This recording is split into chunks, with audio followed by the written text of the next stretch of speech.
Warning. The Federal Communications Commission has determined the following content to be emotionally harmful. Funny things that you think's funny aren't funny. Give me cocks all the time. I want cocks all over me. The Alan Cox Show kicks ass, man.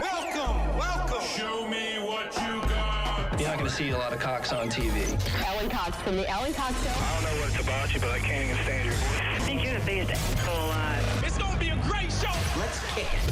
I'll say kick it, and you'll just kick it with a tasty groove, okay? 1, 2, 3, kick it. Kick it. Come on. God damn it. Could you one time kick it? What the?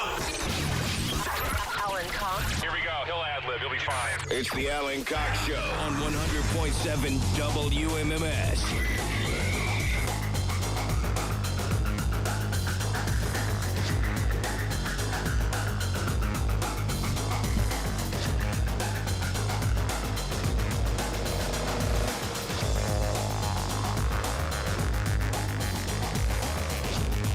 Hey, what's going on, gang? Good afternoon. Hi there. Greetings. Welcome, welcome. Welcome to this, our little kingdom. My name's Alan Cox. Thank you for showing up. Say hi to Bill Squire. He's back. Hey, creepy hugs. Say hi to Mary Santora. She is sequestered in Midtown Manhattan. Hello. All right, look at you. A little, what was that, a tartan plaid? What are you wearing today? Just a check? A flannel? Just a flannel? All right. Well, Tartan plaid. What? I looked at it. I thought maybe you had a specific thing on. I thought maybe you had some show clothes on. I do. I have a show tonight. That's what I'm saying. I'm at Gotham Comedy Club. Oh, that's a goth club. I've been there. Yep. A lot All of goth jokes. Yeah, a lot of dark eyeliner and a lot of stuffed crows. Correct. And I love Gotham. Good for you. Mm-hmm. I remember going to forever ago, but I was at a late show at Gotham, and this tells you how long ago it was. I did a late show at Gotham, or I was at a late show. I wasn't doing one. I went to a late show at Gotham, and Dennis Miller did a walk-on. Oh, wow. This is like 12:15 in the morning, so I don't remember who was on stage. Angel Salazar or somebody like that was doing a late show. And Rip Angel Salazar. yeah, Angel Salazar. I had gone to see Paul Mooney. He was the headliner. It was Paul Mooney. But Dennis Miller was in town and did a walk-on, and love Gotham. I remember going to Gotham. And that was probably when it was like the mustard yellow wall, like the original room. Do they have two rooms, or they just got rid of that room? Around the corner, don't they have another one? I don't No. They have one in the basement and then the main room. Okay.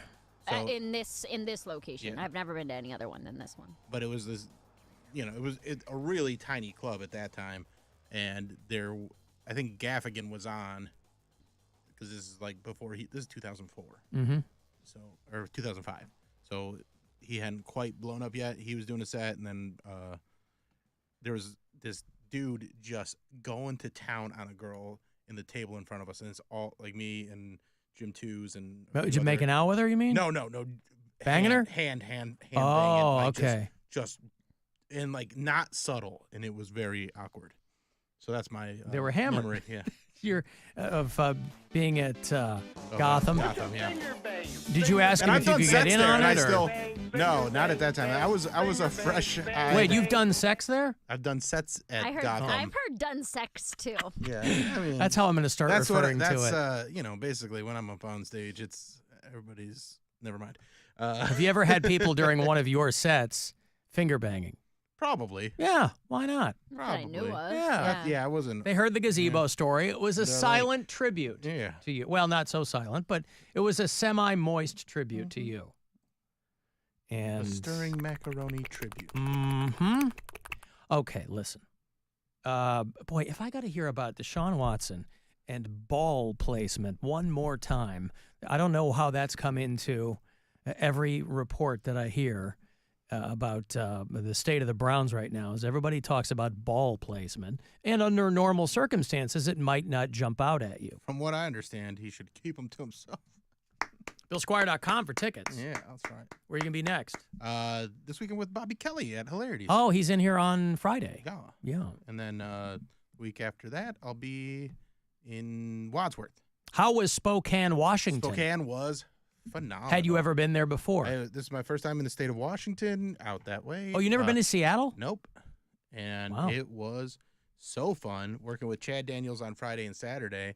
And Weather's still nice out there, too. weather was like perfect, whereas like hoodie weather at night. During the day it was around 70, so it was real good. No rain or anything like that. But if you're familiar with the area, that's where, and familiar with Chad Daniels, his girlfriend is Kelsey Cook, and she is from Spokane. And then Mary's, who she used to go on the road with, Dan Cummins, he lives in Coeur d'Alene, which is about right half over an the hour border. away. And so they were both at the show on Friday night, and both did sets before I went up, and it was one of the best shows I've ever been a part of. But you had to follow them. I did. Yeah. And it was like I walk on stage, and everybody in that crowd knows who they are because they've done crossover podcasts together. Everybody, Kelsey and Chad do a podcast together, so they all know who those guys are. They understand like how special that is. And then I walk up there, and I'm just not saying anything. I'm just like kind of shaking my head and just like, yeah, I don't know who I am either. And then the first thing I say is like, I got a podcast too. And they lost it at that. And it was. They thought you were a bartender when you walked out. It was. That you were there for crowd control. But I got them, and it was one of the best sets I've ever had. It was one of the best shows I've ever been a part of. The whole weekend was awesome. They primed the pump. Yeah. Look at that. When I was able to. And Chad said to me, he's like, most of the time I would have switched the order around, but I know you could follow those two, so I wasn't worried about it. Did Dan ask about Mary? Yeah. He asked about Mary and you. Me? Aww. Yeah. What do I have to do with anything? He knows you. I know that, but I mean, I know he does. I'm just saying. Like, how's the show? How's Alan doing? Yeah. He knows you're an old dad. I am an old dad. So Yeah, like, I'm in that old dad And club. I was like, oh, he's doing great. Mary's doing great. She's out in New York killing it. And Yep. that was his first set since January, too, which was pretty cool Really? to see. Yeah, He because took this whole year off. Yeah. Oh, you did mention that, didn't Yeah. you? Yeah, okay. So he basically just drove across the border to get in there. He's like, hey, I'm going to be. Yeah. And he brought his wife, and she's great, and she's from this area. She's from Parma Heights, so hanging out with her all night was cool just because we have so many Cleveland stories. Telling Parma stories, baby. Telling Parma stories. Hey, that's remember right. the Parma Town Mall? Uh-huh. Yeah. I sure do. Hey, do you remember All Ridge right, Road? well, see you later. Yup. Hey, do you remember where State intersects with Pleasant Valley? I sure do. All right, cool. It's like you were there. Yeah. But yeah, it was just a phenomenal weekend. I headlined the show on Sunday. That was great. Got a bunch of new stuff that's like all coming together real nice. It was awesome. Good. Great time. Hell yeah. Did you get to see the town of Spokane? Yeah. I wandered around. They have a nice river that goes right down through the middle of, the city. I went and checked out the mountains, and it's very, very, very pretty out there too. Right. So yes. it was a good time. Lost some money at a casino. Hey. Hell yeah. Now we're talking. There you go. Okay, I've got to take a break here. If you want to send me a text, 35192 to get me there. If you want to join us live on the phone, you can. 216-578-1007 or 800-348-1007. The Alan Cox Show. On our free iHeart Radio app and your favorite smart device. Just tell it to play the Alan Cox Show on iHeart Radio. We're just days away from our 2024 iHeart Radio Music Festival, presented by Capital One. The biggest headliners in live music will be taking over T-Mobile Arena, Las Vegas, this Friday and Saturday. Limited seats still available at AXS.com. Don't miss A$AP Rocky, Big Sean, Camila Cabello, Doja Cat, Dua Lipa, Gwen Stefani, Halsey, Hozier, Keith Urban, New Kids on the Block, Paramore, Shabuzi, The Black Crowes, The Weeknd, Thomas Rhett, Victoria Monet, and a special performance by Coldplay's Chris Martin. Plus, some special surprises and moments you are not going to want to miss. Our 2024 iHeart Radio Music Festival, presented by Capital One. Stream only on Hulu. And listen on iHeart Radio. This Friday and Saturday, starting at 10:30 p.m. Capital One is the proud presenting partner of the 2024 iHeart Radio Music Festival, bringing great products, rewards, and services to its customers. What's in your wallet? Sherrod Brown says, I'll work with anyone to protect Ohio. But what Sherrod Brown does in D.C. has not protected Ohio women and children. Brown voted multiple times to allow transgender biological males to compete in girls' sports. Not only unfair, but risking injury to female athletes. Brown even introduced legislation to allow transgender biological men into girls' locker rooms. And Brown would allow puberty blockers, even sex change surgery for children. Worse, Brown introduced a law to force women's domestic violence shelters to accept transgender biological men, inflicting more trauma on abused women. So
Every client, every day, call 1-800-ELK-OHIO. Not really seeing any accidents or delays this afternoon. You have about 23 minutes on 77 from Route 18 in Fairlawn to I-90 and 14 minutes on 271 north from the 4014 split to I-90. See a crash? Give us a call, 216-986-8888. I'm Mike Ross in the Traffic Center. This report is sponsored by Conrad's Tire Express and Total Car Care. In celebration of Conrad's 55th anniversary, bundle and save and get up to $325 off for select Goodyear tires. Blue Falls and Conrad's, keeping your car clean and safe on the road. Proud partner of the Cleveland Guardians. Wake up with football every morning and listen to my new podcast, NFL Daily with Greg Rosenthal. 5 days a week, you get all the latest news, the best analysis delivered by the time you get your coffee. This show hits on every single game, every single week, but I can't do it alone, so I'm bringing in all the big guns from NFL media. Subscribe today, and you'll immediately be smarter and funnier than your friends. Listen to NFL Daily with Greg Rosenthal on America's #1 podcast network, iHeart. Open your free iHeart app and search NFL Daily to start listening. Should you dance or should you not dance? You can dance like no one's watching.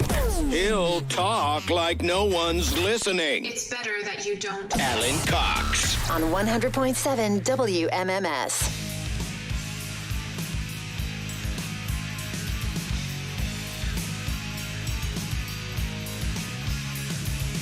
Uh, 35192. Want to send me a text? Bill's back today, so live stream video for you. Go to the Alan Cox Show YouTube channel. Guardians get their first game over on the Twins. That's the first of 4 last night. 4-3 was the final here at home. Very, very busy night last night in downtown Cleveland as people were making their way to the game over to the game last night because there are only a handful of regular season games left. They've got one more road series. This weekend, they'll be in St. Louis, play the Cardinals. Other than that, they're here at home. Sunday, the 29th, is the end of the regular season, where they'll play the Houston Astros. But the magic number is 7. That's what the Guardians are looking for. They have to have, what is it? It's a combination. Royals have to lose, we have to win, whatever you get. And whatever. that magic is a combination of those two. And then they clinch the division, AL Central Division. Yep. Exciting. Very exciting. They win today and tomorrow versus Minnesota. This is what I love at the end of the season or at any point where they start looking at postseason ball in any sport and they go, all right, here's what they have to do. All they have to do is win today and tomorrow. And Detroit has to lose today or tomorrow. This is the fun and, yeah. And Seattle has to lose today or tomorrow versus New York, or the Guardians can win one today or tomorrow, and Detroit loses today and tomorrow. There's a lot of ands and ors in this. But they're in a good spot. They're in a great spot. They seem to be having a lot of fun. It's always funny. It's a great team. It's always funny to me. It's much easier for management and the players to talk to the media when the team's doing well. Now, I say this as a Chicago White Sox fan, where those guys are like hiding their face, and yesterday I mentioned briefly that the GM said that they're not looking at making any big changes with the Chicago White Sox as they currently sit at 33-115. They're not making any big roster changes for next season. They're falling back on this is a young team that needs work. And so you best believe whoever's in charge, Grady Sizemore, and everybody else there with that organization, Jim Thome, if you can't avail yourself of the wisdom of White Sox legend Jim Thome when he's just down the hall, I don't know who you are. But here in Cleveland, Guardians are killing it. So tonight, game 2 of 4 against the Twins here at home. That is a 6:40 first pitch on MMS and on the iHeartRadio app if you want to listen there. I am transfixed because this is like some mid-90s spy movie stuff. I am transfixed by the story about the exploding pagers. I just saw this. Did you see the video? And I was like, who is still having a pager? Well, because cell phones, I don't think you can track a pager, right? You can't. Pager is, a lot of these organizations are going for low tech because with a cell phone, it can get tracked. They can figure out where you are. This was if you go back to the 90s, we're talking like, boy, the very beginning days of massive cell phone use. Obviously nowhere near where it is now. But like I remember getting my first cell phone in 96, maybe. And they were still the big black brick. Not the Saved by the Bell brick, but like, you know, it was a brick and it had an antenna you had to pull out. Yeah, and it was still about the size, like probably like that big, right? It was that big, yep. It wasn't, but it wasn't like the double the size. Not the giant one, no. It used to be like late 80s, early 90s, you'd have like doctors and they would have their giant cell phone in the corner of their table if they were out to dinner, just to let everybody know. Anyway. We had a car phone. And did you do the bag and you plug it in? It was like mounted in the car.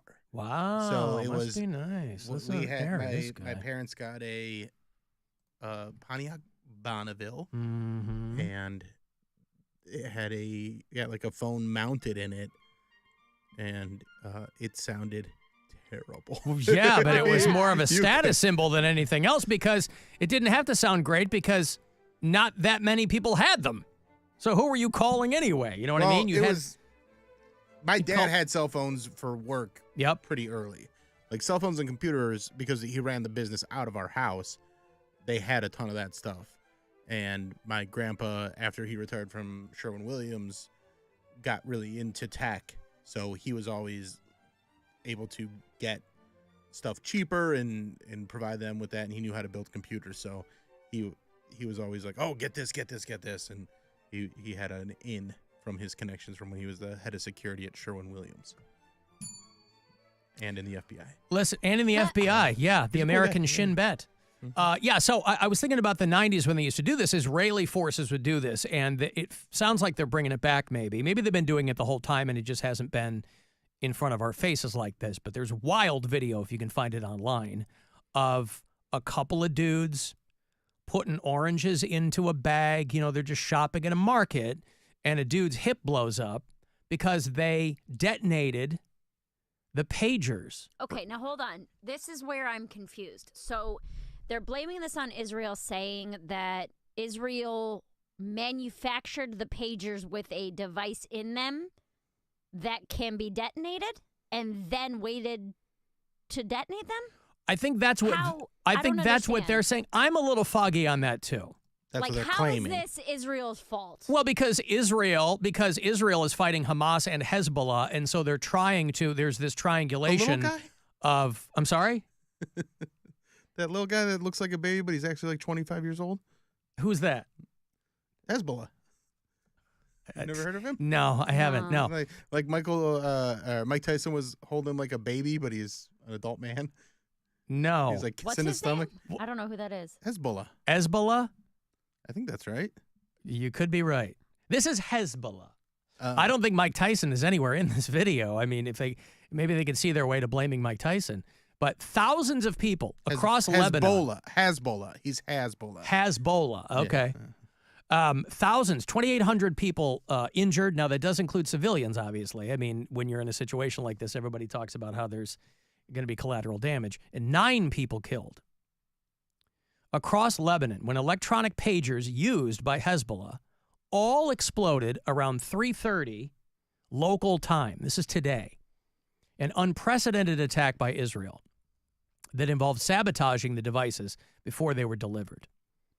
Okay, so then this is my next question. Why are they continuing to order products from an enemy? Well, there are a lot of different supply lines. You don't always necessarily know. You know, you order something from Amazon, you don't know it's coming from China. Okay, so until you get it, and it's in Chinese characters on the package. You know what I'm saying? So the Lebanese Islamic Party is ordering things from Amazon. No, I'm not saying that. I'm saying that Amazon is that's a way that we can all identify with. You don't always know where things are coming from. So now the message that's being circulated, obviously, to members of Hezbollah is, hey, if you have a new pager, throw it away. Because clearly they're not going to order tech from Israel. Or they got... Here's the reason this reminded me of 35 years ago, okay? The way that, like, the Israeli intelligence organizations break down. If you've heard of Mossad, right? That's kind of like their paratrooper unit or whatever. They're the ones that do foreign intelligence. So Mossad acts on behalf of the Israeli Defense Forces overseas. The internal organization, kind of like their FBI, is called Shin Bet. They're the ones that they do domestic intelligence, they do counter-espionage. And in the mid-90s, they had this dude who he was an Arab guy or something who was demanding money from Israel counterintelligence. And they got over on him, and they were going to blow him up with his organization, figuratively speaking, okay? And so they get this guy to cooperate. So they give him a cell phone. This is probably 95, 96. And they tell him it's bugged so that they can listen to his conversations because now he's informing for them. They did not tell him that it had explosive in it. But they knew that he would eventually, he was tasked with getting this phone to a person that Israeli forces said, we want to hear his conversations. So he thought that's all they wanted. He got the phone to the person they wanted to get it to, and they remotely detonated it. So he didn't know that it had explosives in it. Okay. And so that was one of those mid-90s cell phone Israeli, operations. And that's kind of what this is. Now, again, I don't know if they still do this. I haven't heard of anything like this in a long time. But there's video online of like dudes, their crotch, what jumped out at me was the crotch explosions because people are carrying pagers probably in their pocket. And so they have put hospitals on maximum alert. And so now everybody is really, really concerned about pagers blowing up.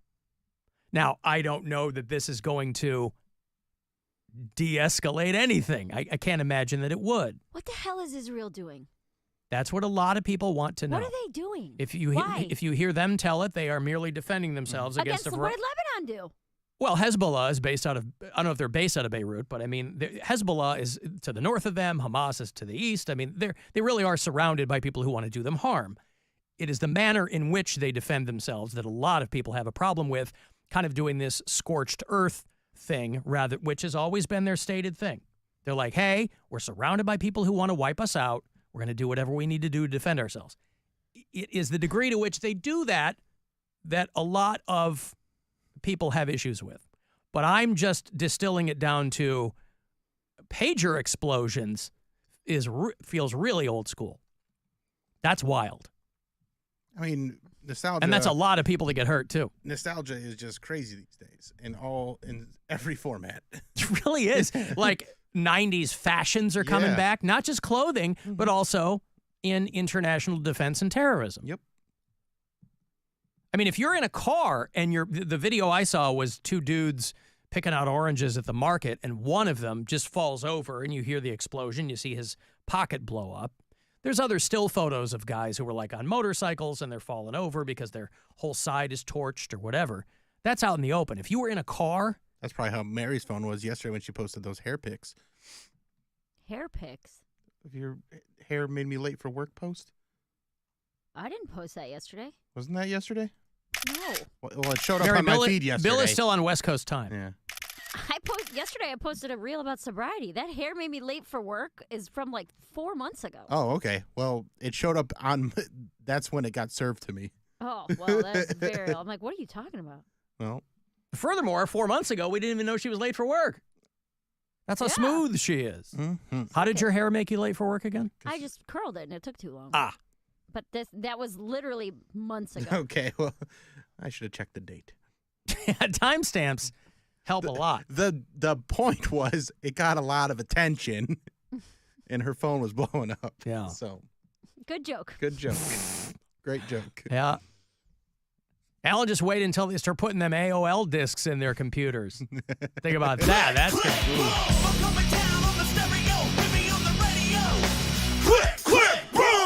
So this is what I did not know happened, according to Wikipedia, that on October 8th, 2 days after, or the day after the attacks in Israel from Hamas, that Hezbollah fired rockets and artillery shells to Israel in solidarity with Palestinians. Oh, yeah. Well, and mind you, solidarity these days is pretty easy to come by if it's two groups who are like, we want to kill Jewish people. You know, I mean, we got people over here who are all of a sudden in solidarity with Hamas and Hezbollah. No, so what I'm saying is I didn't know that. I didn't know that I haven't heard that Hezbollah did that to Israel the day after the October 7th thing. So, right. But so when I said, what are they retaliating against? This, I'm assuming, is what they're retaliating Well, against. but also just in general, decades of Hezbollah wanting to kill Jews. Sure, So, but I didn't know if my point was I didn't know if there was something that happened. Like a direct reaction Yes, to, like you did this, so now we're going to do this. Right. Any chance for exploding Tamagotchis? Somebody asked. I mean, listen, they could be putting a bomb in the brain of a Cabbage Patch doll. I know that's more 80s than 90s, but everything comes back around again. Be careful of that Furby over there. Oh, my goodness. But when the headline is Middle Eastern crotch explosions, that's gonna catch your eye. A lot of people hit me up, too, about the fact that they're starting to have conversations about raising Burke Lakefront Airport. Now, I don't think this is anything that's going to happen anytime soon, but I've been saying this for a long time. You know, I come from a place where a lot of people wanted the Lakefront Airport taken care of so they could develop it, and just one night, overnight, the mayor decides to just plow it up. I don't think that's going to happen here, but because there are a lot of things that go into it. The city can't just do it. You have to get the okay from the FAA. There's money involved, like you get federal grants for having Burke there. So they have to, I guess, decide what the cost-benefit analysis is. But for a long time around here, Burke Lakefront Airport was like this untouchable piece of land, and I never quite understood it. I mean, the only real big moneymaker down there is the Cleveland Air Show. So I understand that, where they're like, well, we would have no other place to do the air show. Okay. But that is 3 days a year that you do that. Just do it over Bill Squire's apartment. You're already Well, they do. You're doing it there already. They need someplace to land. Land on the roof of Bill Squire's apartment. It's not big enough. Squifle Tower. Park it right in that pool. Hey, no, we need that pool. You need it in the summertime. Yeah. You don't need it for Labor Day. With Labor Day, it's still open. What? Yeah. Oh, okay. It just closed on Sunday. Day was the last day. Did you get a last? Oh, you were gone. No, I was gone, so I didn't. Oh, you didn't. My last day in the pool was the day after the cruise. After the cruise. Oh, wow. What's your personality going to be now? I guess it's up in the air. That the pool is closed. I don't know. We'll have to see what happens. Wow, you really have to find yourself. Playoff baseball, maybe. We'll see about that. That's exciting, though. It's open now. I mean, his summertime personality, according to Mary, was pool guy. Yeah. And now that fall according to science, got nothing to do with me. I'm just the one who pointed it out. Science said that he was the pool guy? Yes. How does that science work?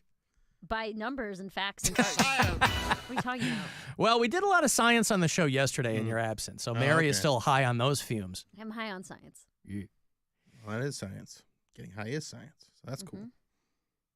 So now that fall begins this weekend, our autumnal equinox, as it were, you do need to develop a new seasonal personality. I think I have a girlfriend this year, so we're going to be doing fall activities, pumpkin patching and stuff like that. Pumpkin patching. That's when you go and fix broken pumpkins. Yep. Very nice. Local organizations and produce growers really benefit from that. But those are things you're doing at her behest, her request. These aren't things that... Exactly. Yeah, but the pool guy was for you. Yeah. I don't know. So you got to develop something for you. I guess. I mean, I'm very busy with comedy stuff, and it's gonna be tough to find something to fill the pool hole. Mary, do you have any suggestions for him? No, I don't have any. What's your fall personality going to be? My personality doesn't change. I have the same personality. Your personality changes from a segment to segment basis. What are you talking about? My attitude changes from a segment to segment basis. You but are my personality doesn't change. You are a person in recovery. That's sobriety always is so.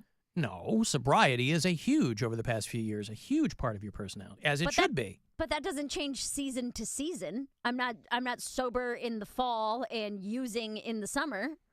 Maybe Bill just has more imagination. Maybe he needs a seasonal personality. I understand that. Yeah. I mean, I have a regular personality. But And what is that? He doesn't even know. Sweet boy. Nope. His regular personality is sweet boy. Absolutely not. Oh, I like that. What's the matter with that, Mary? You wanted the answer, and there it is, and now you don't like it. I don't have to like anything. Sweet boy. We know you don't. Anyway, Burke Lakefront Airport. People are like, oh, it's a landfill. You can't do it. Yes, you can. There are plenty of places. It's expensive, but you can do it. It was a military facility. It was a landfill. You can put stuff. All kinds of things are built on landfills. It's just whether or not, because what do they always say? They go, oh, we could put retail there. We could put condos. That's why I said as soon as I came to Cleveland, I go, boy, do you guys waste your lakefront property. And lo, these almost 15 years and a change in city management, they're finally starting to listen. But again, it's not just Cleveland's call. You know, you got to get the FAA to say, okay. And the FAA is not always down with that kind of thing because the city gets federal grants for having it open and maintaining the airport there. But if Cleveland had to wait for the grants to expire, this would be way down the road. Justin Bibb, he'd be long past being mayor of this city. You're talking another 15 years before something like that. But never get in the way of real estate developers. Those people, developers. Steve Ballmer knows.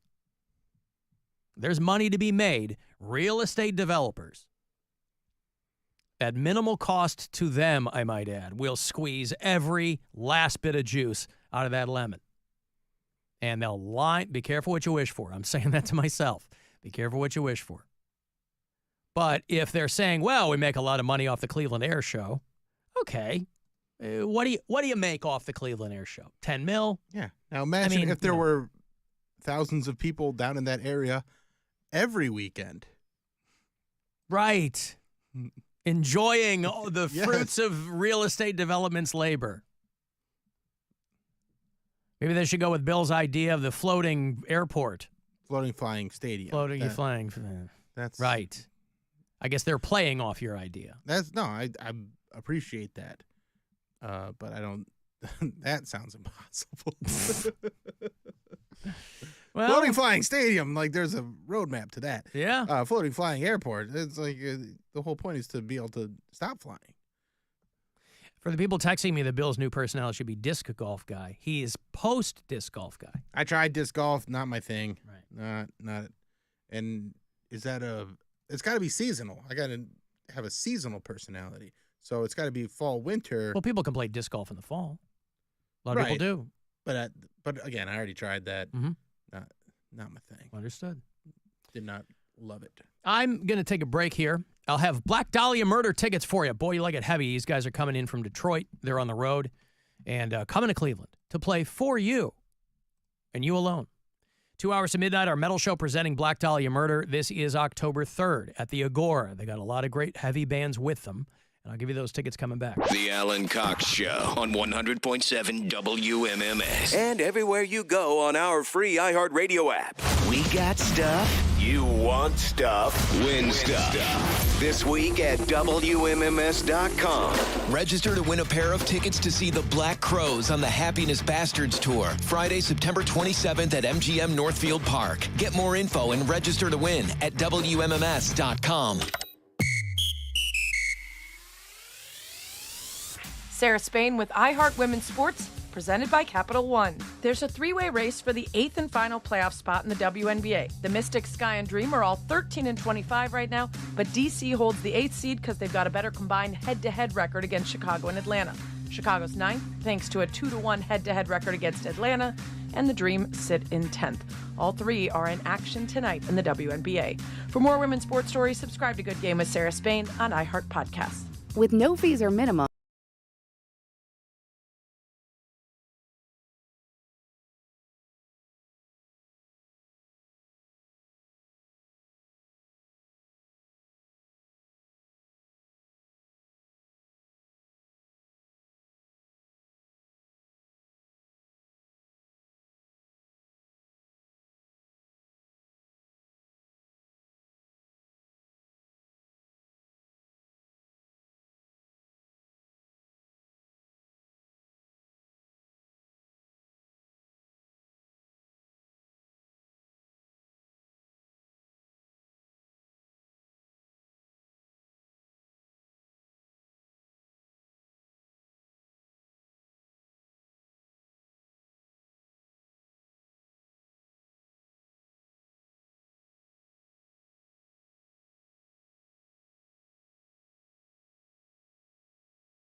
All right, WMMS, 2 hours to midnight, our metal show presenting the Black Dahlia Murder in Cleveland. They're on the Beg to Serve tour with special guests.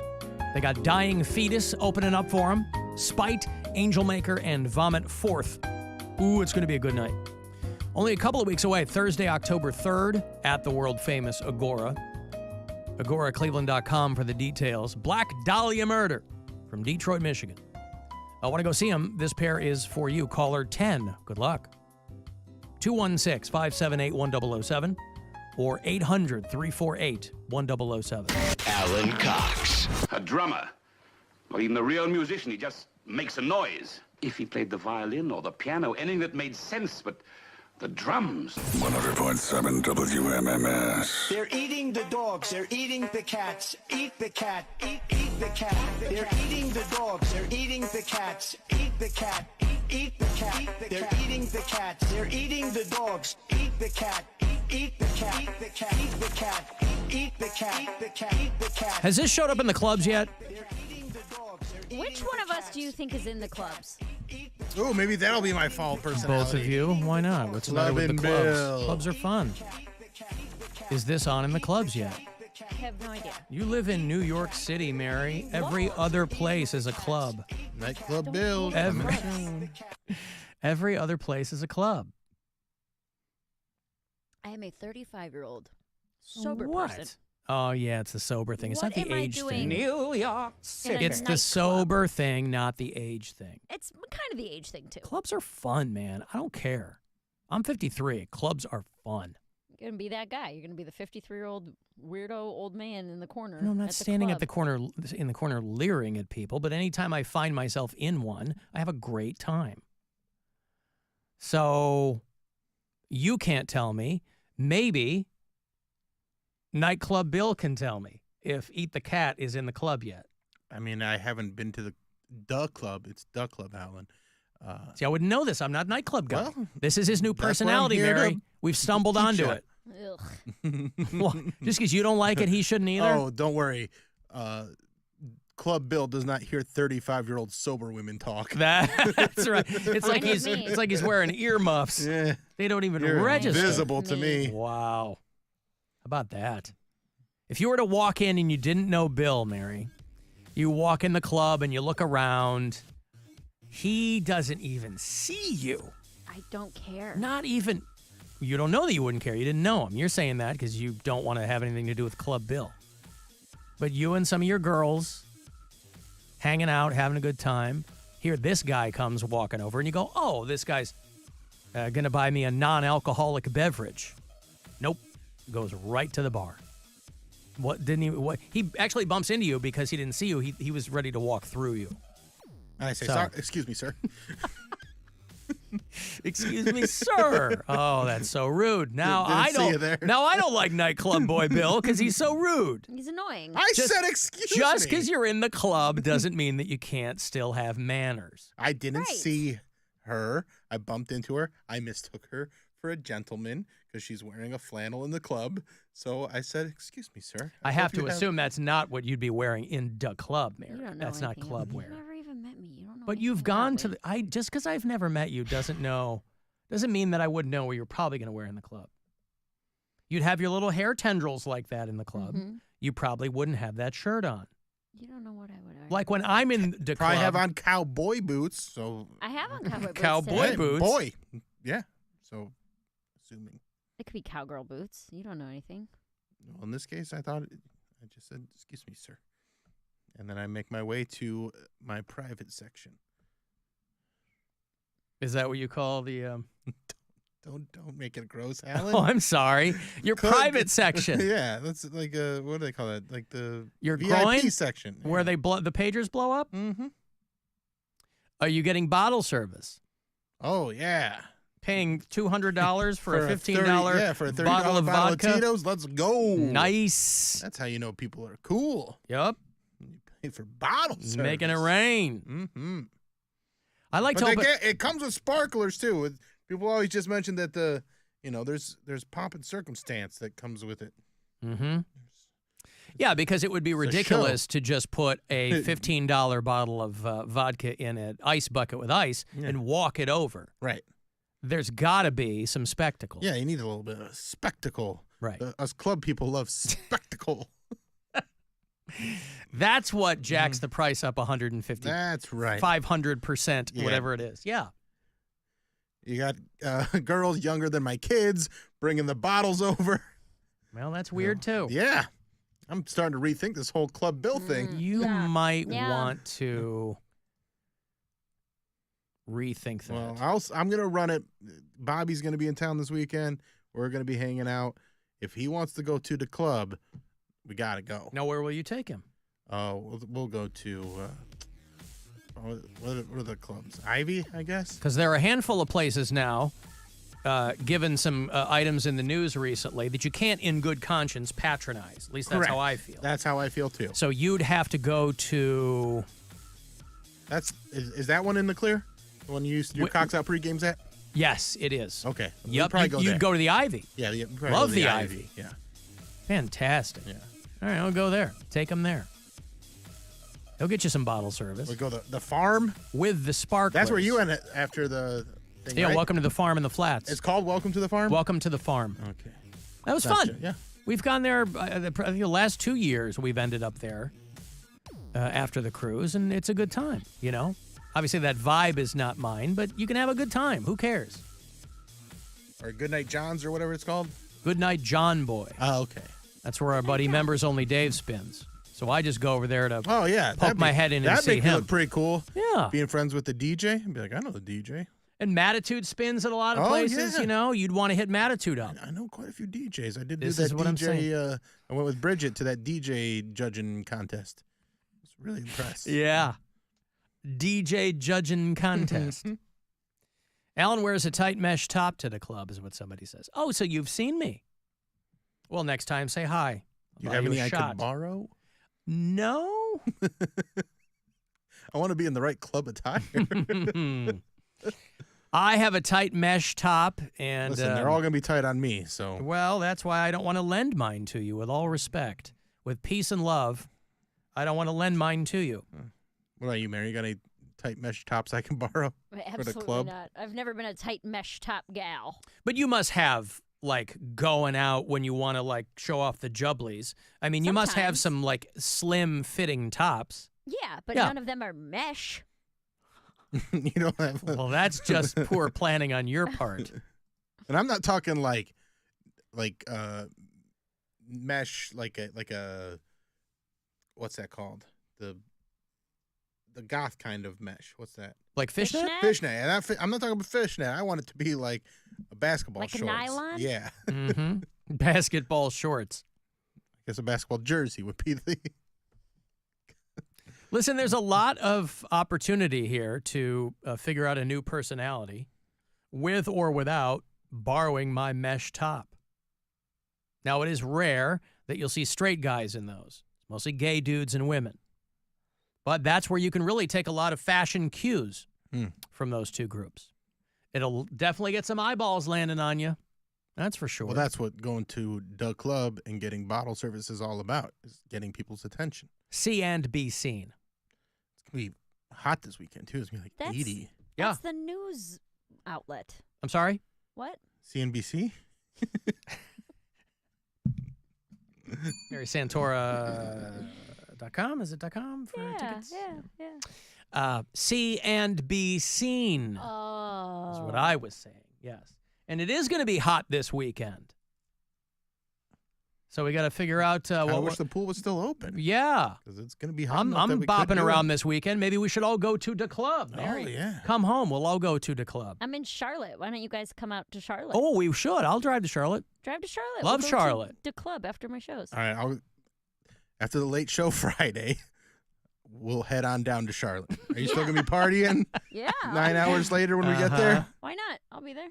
And then we can party for like probably a half hour, 20 minutes, and then I got to get back for the shows on Saturday.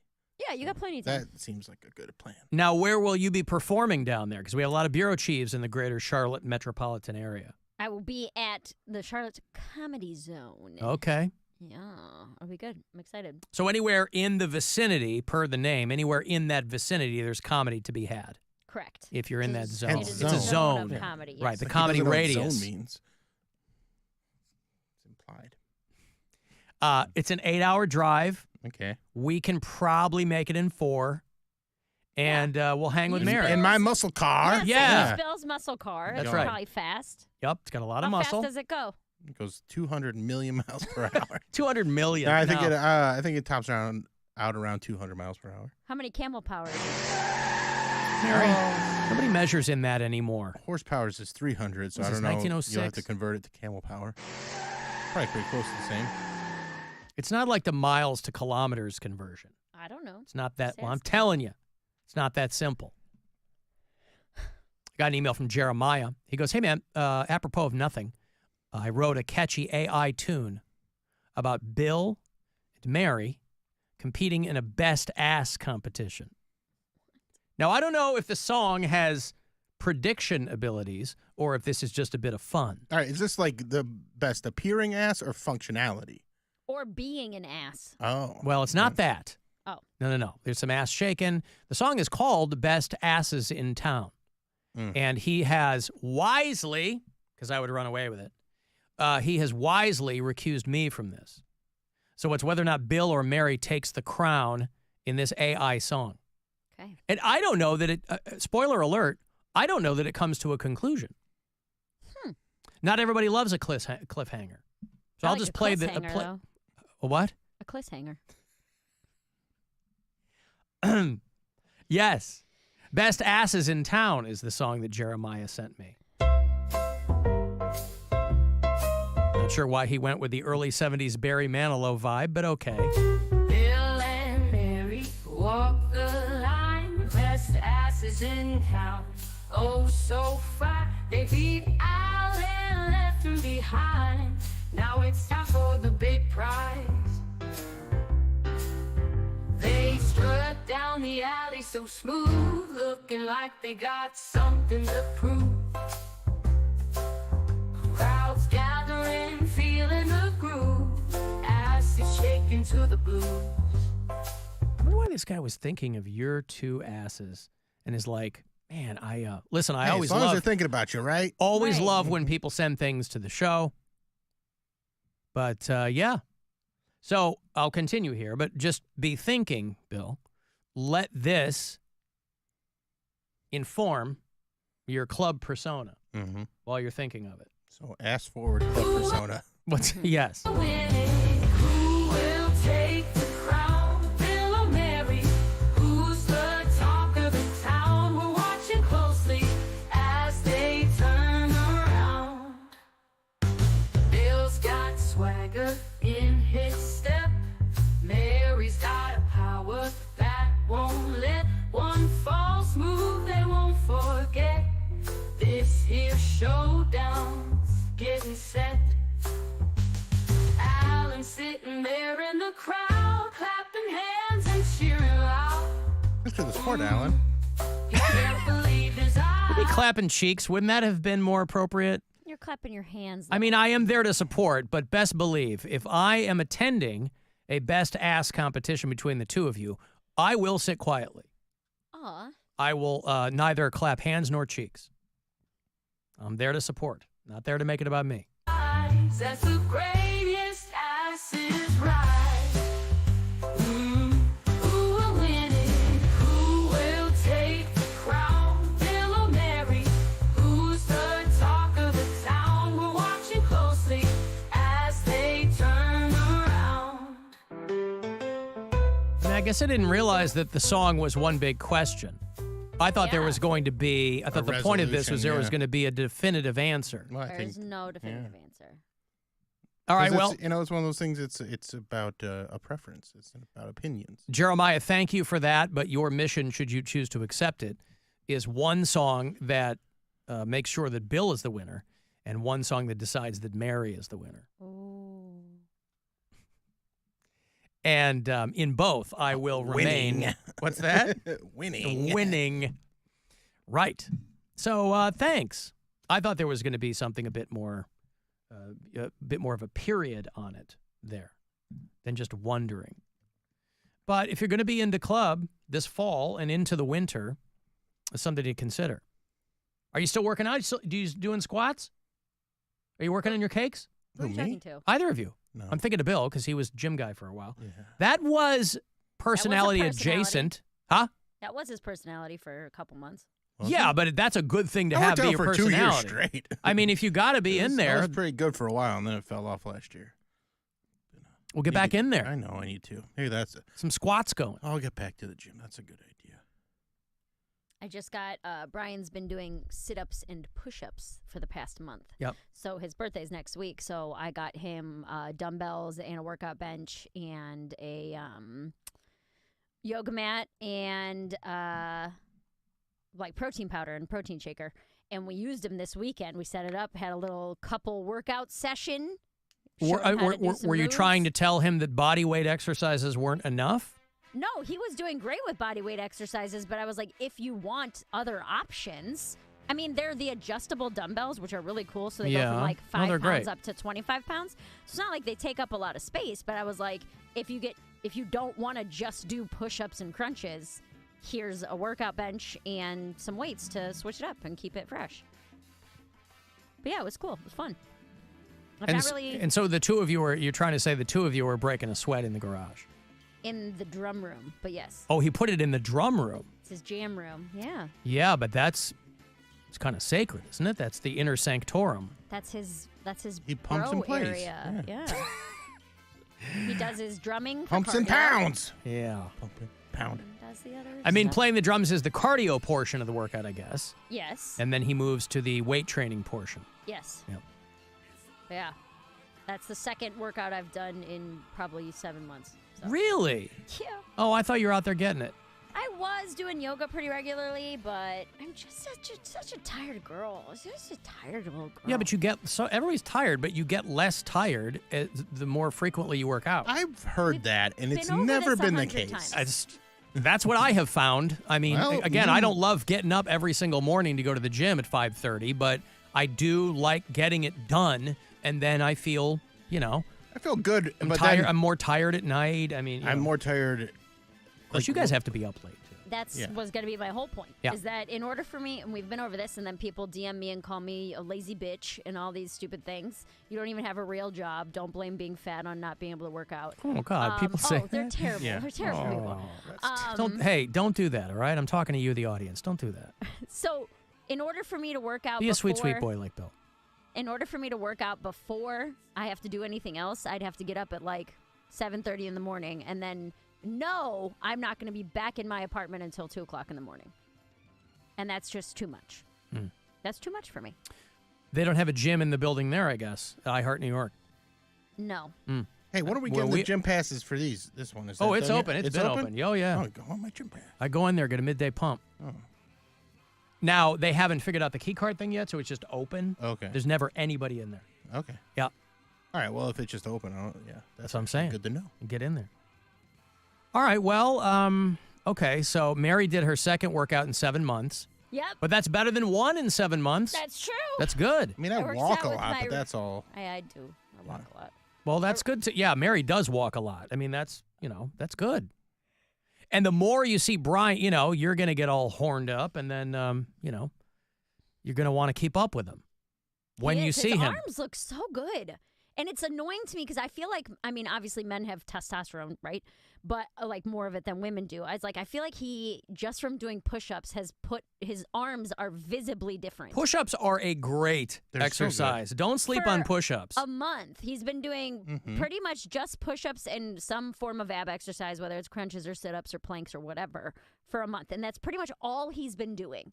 And I'm like, his shoulders look broader. He he can flex and has like biceps. Yeah.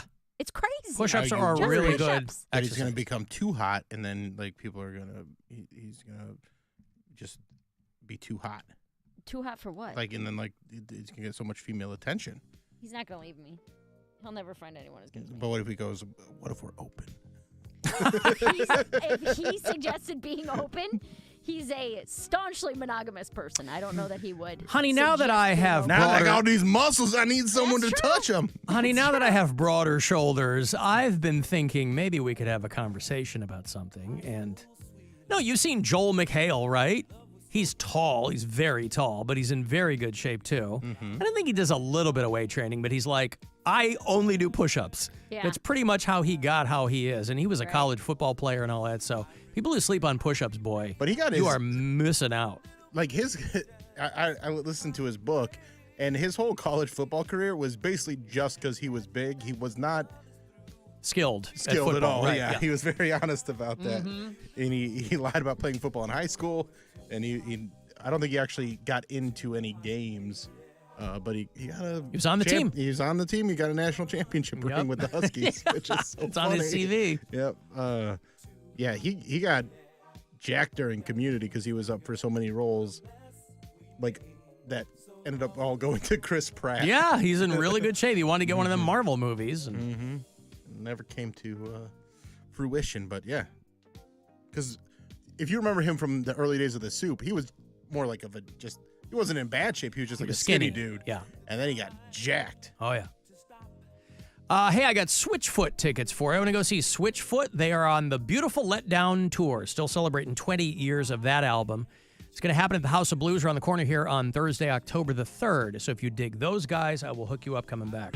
It's the Alan Cox Show. Everywhere on our free iHeart Radio app or whatever smart device you have. Just tell me to play the Alan Cox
AC/DC, Metallica, Led Zeppelin, Guns N' Roses, and more. Just open the free iHeartRadio app and search Classic Hard Rock. iHeartRadio. Free never sounded so good. It's time to give stuff away. Hey, hey. It's time to give stuff away with Alan Cox.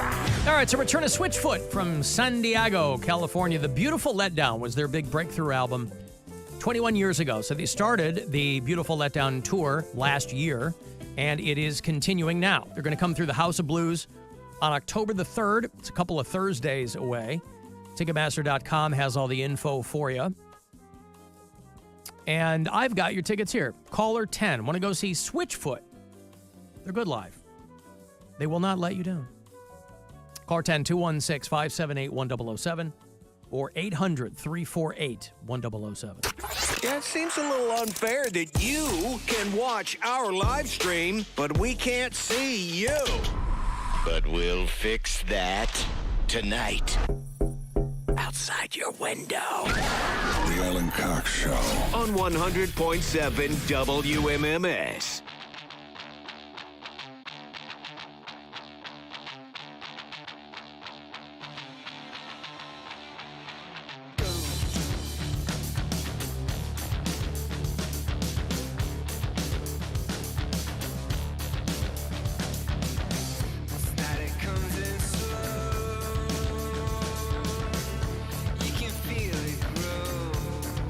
Guardians baseball tonight. First of 4 last night here at home against the Twins. The Guardians win it. 4-3 was the final. So they'll do it all over again tonight as they race toward the end of the regular season in very, very good shape. Their magic number is 7 to be talking about clinching the division. 6:40 tonight. We will get you right into first pitch when we roll out today. And then they'll play them again tomorrow and Thursday, the last road series of the season. Guardians will head to St. Louis this weekend, play the Cardinals. And then they come back home to handle Cincinnati, the Houston Astros, and then that's it. Sunday the 29th, end of the month, be the end of the regular season. Until then, you can use the promo code GUARDIAN for 20% off if you find yourself shopping at CLE Clothing Company. It's not something that's going to be accidental. I shouldn't say if you find yourself shopping there. It's a very deliberate decision, or should be. Whether you want some retro MMS gear, whether you want something with the word Cleveland on it, you can save yourself 20% off whatever you want to get. They have a wide array of items. Just use the promo code GUARDIAN. The brand of the land is what they call it, Bill. That's their tagline. I get it. And they always have new arrivals there as well. And it doesn't just have to be something with the word Cleveland on it. They actually have a very sweet T-shirt that just says Lake Erie, and it's kind of done in this mosaic pattern, and it looks cool. They have... Bro, I live right by there. By CLE Clothing? No, like right by Lake Lake Erie. Erie. Well, so do I. Get that shirt. Well, tell them. Yeah. You can see it from your house? Yeah, if I stand out on my street. Oh. Yeah. I'm a couple blocks, 2 blocks away.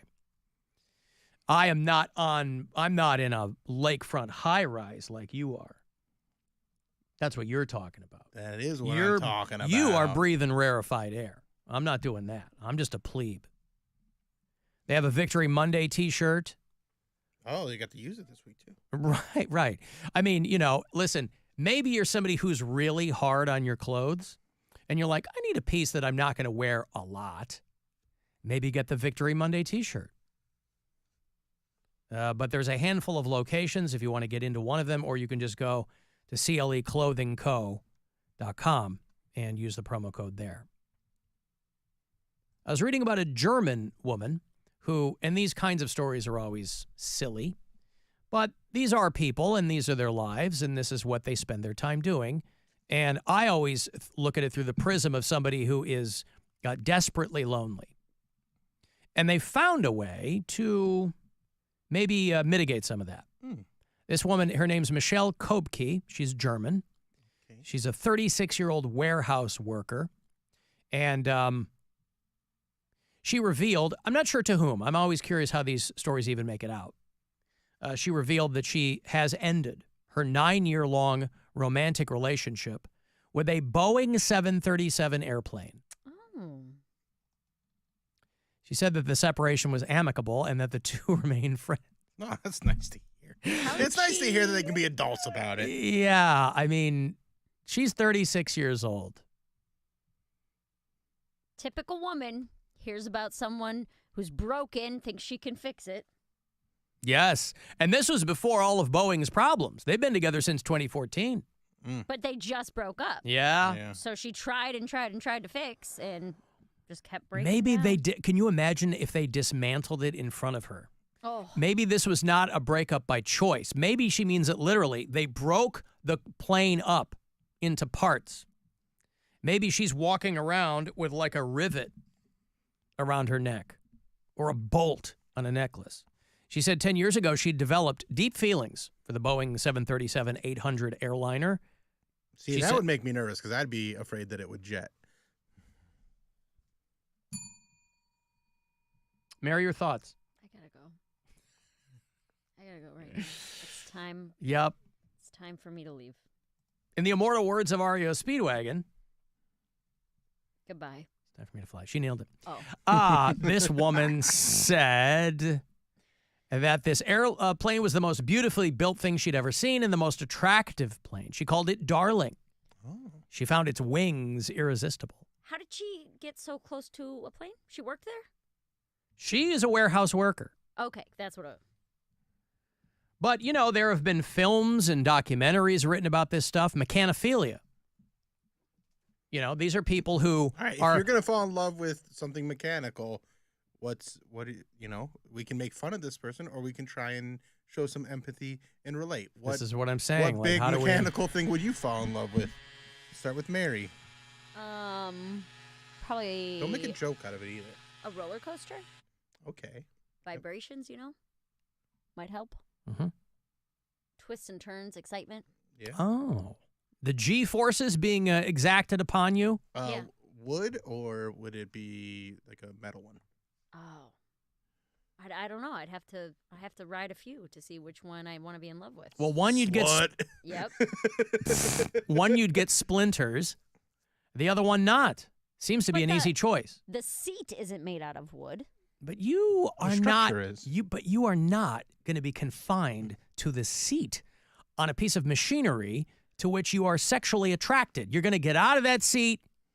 This woman's running her fingers along the wings. Then, yeah, I guess it'll have to be metal for safety reasons. Mm-hmm.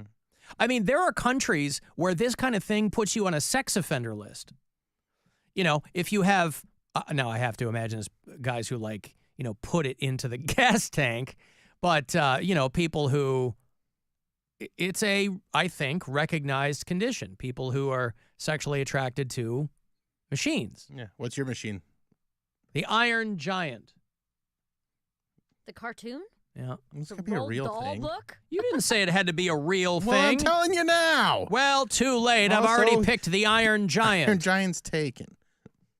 How do you know by that kid? Yeah. I could get one over on that kid. You're going to beat up a kid. Yeah. Take his I would big beat up a giant- kid for way less than that. Mechanical thing to which I would be attracted. Yeah, it's got to be a real thing. I can't get my head around that. I really like my drills. I have a series of drills. I really like those. Aside from being painful to engage in any kind of amorous activity You get with. the right attachment, it could be all Yeah. right. Oh, now you're talking. Yeah. There you go. Then. Put a fleshlight on the end of a drill. Make sure you get enough lube. Borrow some from Diddy. Oh, Like, I don't you'll need be the all right. lube. Yeah. I'll be fine. Oh, ooh. She has broken up with this airplane. And I guess I won't share mine. no, please do. A boat. Boat. Lady Caroline's. Good Good time 3. Bop. But a boat, you can only be in a relationship with a couple months out of the year. That's probably best for him. He does have a girlfriend, Mary. He'd be I mean, seeing the same with boat on the side. A roller coaster, unless it's, like in Ohio. You don't know where my love will take me. Anywhere she sees fit. First, it'll take you in loops. Mary's relationship had its ups and downs. Yeah.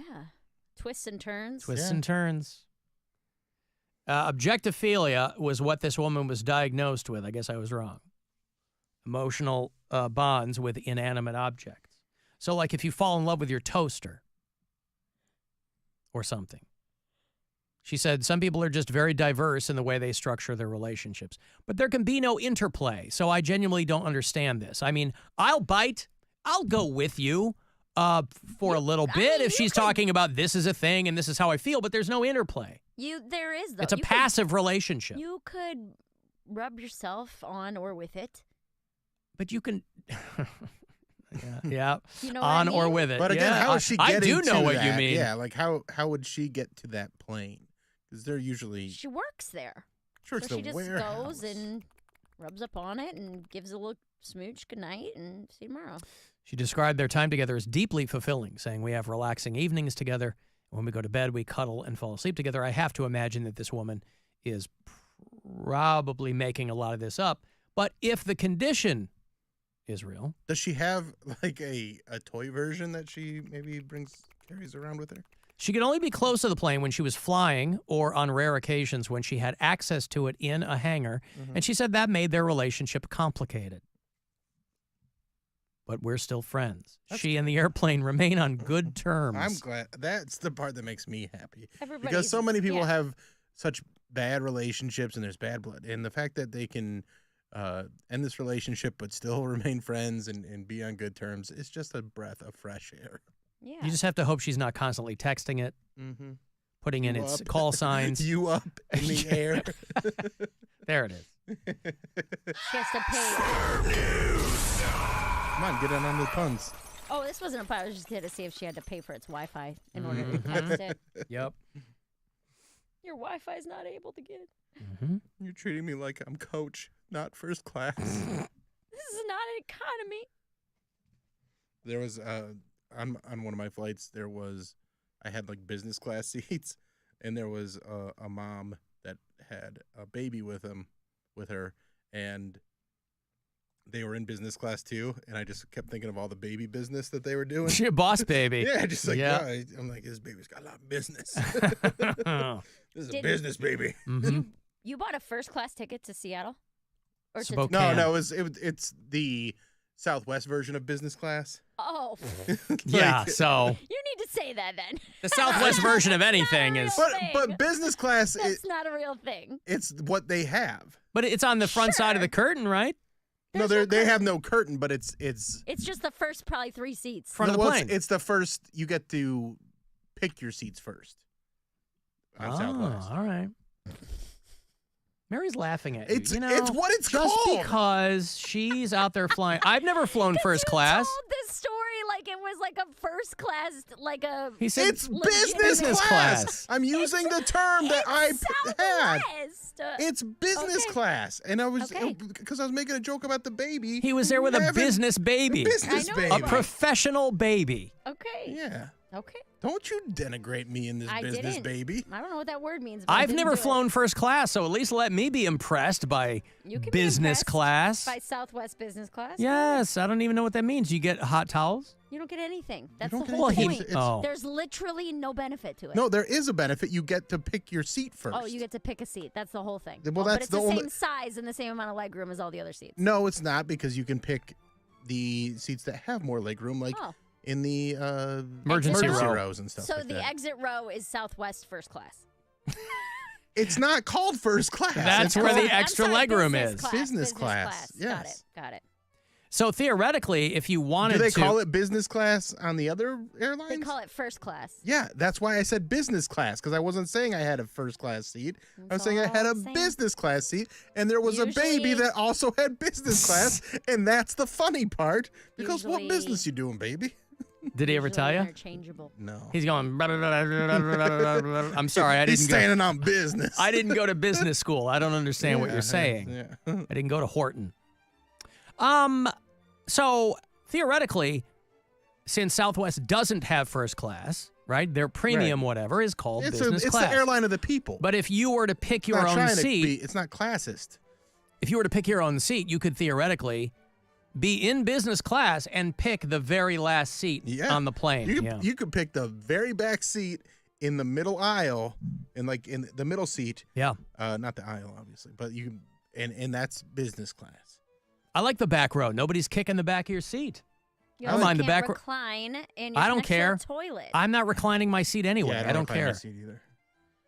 I'm gonna throw my do one on planes. throw my head back into somebody's knees. Give me a break. It goes back. It doesn't move. Yeah, that much. They have It's like 2 inches. They've really. All right, Mary's on record that 2 inches is enough.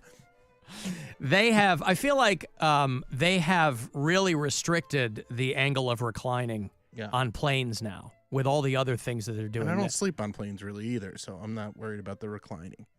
I mean, if I'm flying overseas or something, Yeah, yes. But if I'm flying I had an hour- Cleveland to I had an Spokane, hour and a half flight, and then I had a 2.5 hour flight. That's I not don't a lot. think I have been on a flight that I've not slept on ever in my life. I've slept on, I would say, 99% of the flights. Well, I've me and Business Baby had business to attend to, so we were getting that business done. Yeah. And it comes My with a flight- free drink. from New York to Cleveland is like an hour and 3 minutes. And you fall I asleep every time? Every single time. That's all I do on planes is sleep. I sleep for as much of the amount of flight as I can. No, listen, there's nothing wrong with that. But if I does that? could. But what I'm saying is, if you are that, if it's so easy for you to fall asleep, that's not contingent on whether or not you're reclining your chair. But it definitely helps a little bit. It gives you a little bit of a, oh, look at that. Look how nice that was. Now, A see, I little like the ding. if on the rare occasion that I do fall asleep, it's usually I'll lean against the window and fall asleep that way. But that's what I do. I always Okay. pick a window seat. I recline it. I lean against the window. I pass out. What did I watched the Gene Wilder documentary on my flight back yesterday. That's great. It was so good. Yeah. And almost made me start crying. in front of It's so people. fantastic. Yeah. Okay, so you flew in business class Business with class. a baby. That was also like a business baby. Yep. He was doing business. How do you know that baby was business class? Because we board No. But babies also get to board first. They say anybody with children traveling under 2. But so the baby, I know you haven't flown Southwest because you're so bougie, but in Southwest they let my group first and then children and after then that. children. Yes. Wow. But this So lady, Southwest doesn't believe in equal rights. they believe in business first. I'm worried about the rights of children. Yeah. Well, this child. As the show's Well, business president- children go first, and this is a business baby, so he got to go first. And his mom had one of the first 5 seats, which is where I was. So we were like the first ones on the plane. Ladies and gentlemen, I'd like to thank you for flying Southwest Airlines. Is this working? No. There we go. There we go. Ladies and gentlemen, I'd like to thank you for flying Southwest Airlines. I'd like to give a shout out Pilot to can our barely work a microphone. I hope he can work this plane. We give a shout out to our business class people, especially that baby. Got business babies back there. His name's Bill Squire. Hey, I'm not the business baby. Hey-oh. Yeah, well, you could be. No. The business baby. So did you chat up the mom? No, I was mostly just making faces at the baby. I see. We were All right. making him laugh a little bit. Yeah. He was good, too. Maybe that's the business he was in. Yeah. Was giving people some larfs. Mm-hmm. All right. Well, I've never flown business class or first class. So I don't know what the hell you're talking about. So no You're cookies, no a peasant. no warm towels. No, I mean, they give you a snack and a drink and everything. Uh-huh. You got a free cocktail comes with my. Did you take the baby's cocktail? No, I didn't even take my cocktail. I don't like to drink on planes either. Like, I'm not. I do. I like to have a little bit of, well, I'll go to the bar maybe before I get on, take the edge off, but I'll have a drink on a plane. I'll have a G&T or something, depending on how long the flight is. Yeah. Because usually Mary's falling asleep on that Hopkins to Canton, Akron 100%. leg. If I absolutely am. If I drink on a plane, it usually just makes, like, I don't get a buzz, but it makes me have to pee. So I'd rather not have to get up and pee on a flight. All I right. don't have to. Depending on how long the flight is, I'll take a melatonin and sleep the whole time. Like if I'm going my flight to Vegas, I didn't take a melatonin, but I took a Benadryl. So I'm like, let me knock myself out for these 4 hours, wake up in Vegas. I would probably fall asleep for a 4-hour flight, but flying out of Cleveland, and you know this, Mary, it's very hard to find a direct flight. So it's usually like 2 hours to one place and then 2 hours to the next place. Yeah, you're laid over somewhere. I've fallen asleep Cleveland to Chicago, which is like 44 minutes or something. Well, yeah, like you're that. very good at falling asleep on a plane. As soon as you get to cruising altitude, they're like, we're going to begin our descent.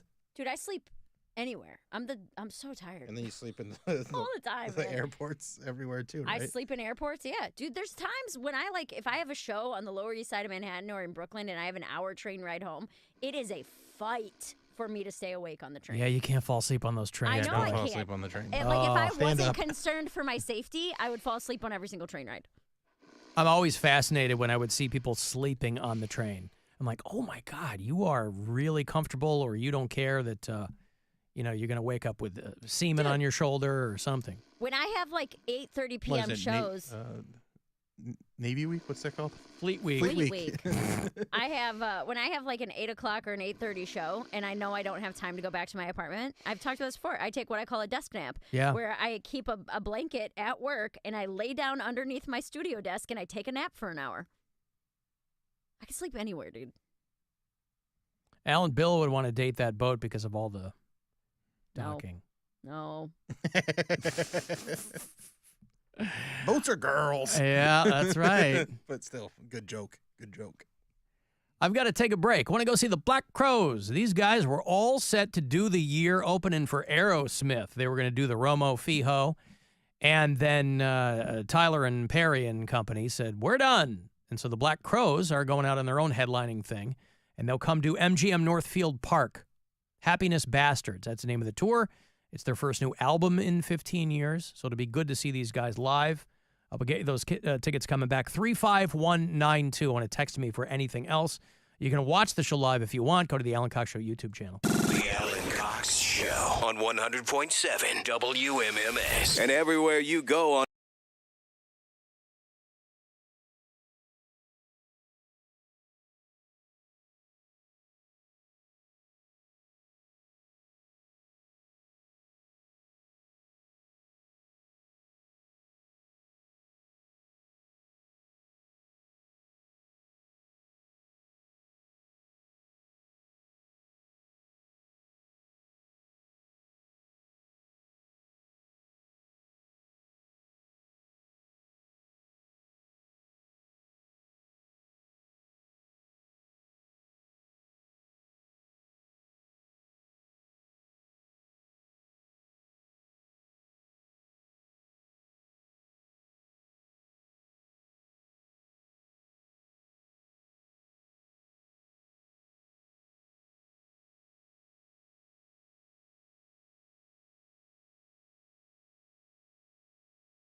stuff away.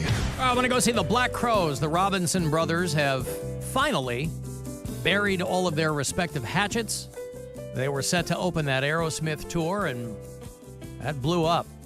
So they're going to do their headlining thing, the Happiness Bastards Tour. It's the name of the new album, their first in about a decade and a half. Just a couple of weeks away, a week from this Friday, the 27th, they'll be out at MGM Northfield Park. And they will take you through 30-plus years of their music. All the info at Ticketmaster.com. I'm going to go see the Black Crowes. Be caller number 10, and you will. Good luck. 216-578-1007 or 800-348-1007. Some things are too good to be true. This thing is too true to be good. The Alan Cox Show. True that. On 100.7 WMMS. There's a ghost under the stairs called Alan, and he's always there. My friends get scared when he's out to play, but he's good fun and he's here to stay. Oh, Alan. Spooky Alan.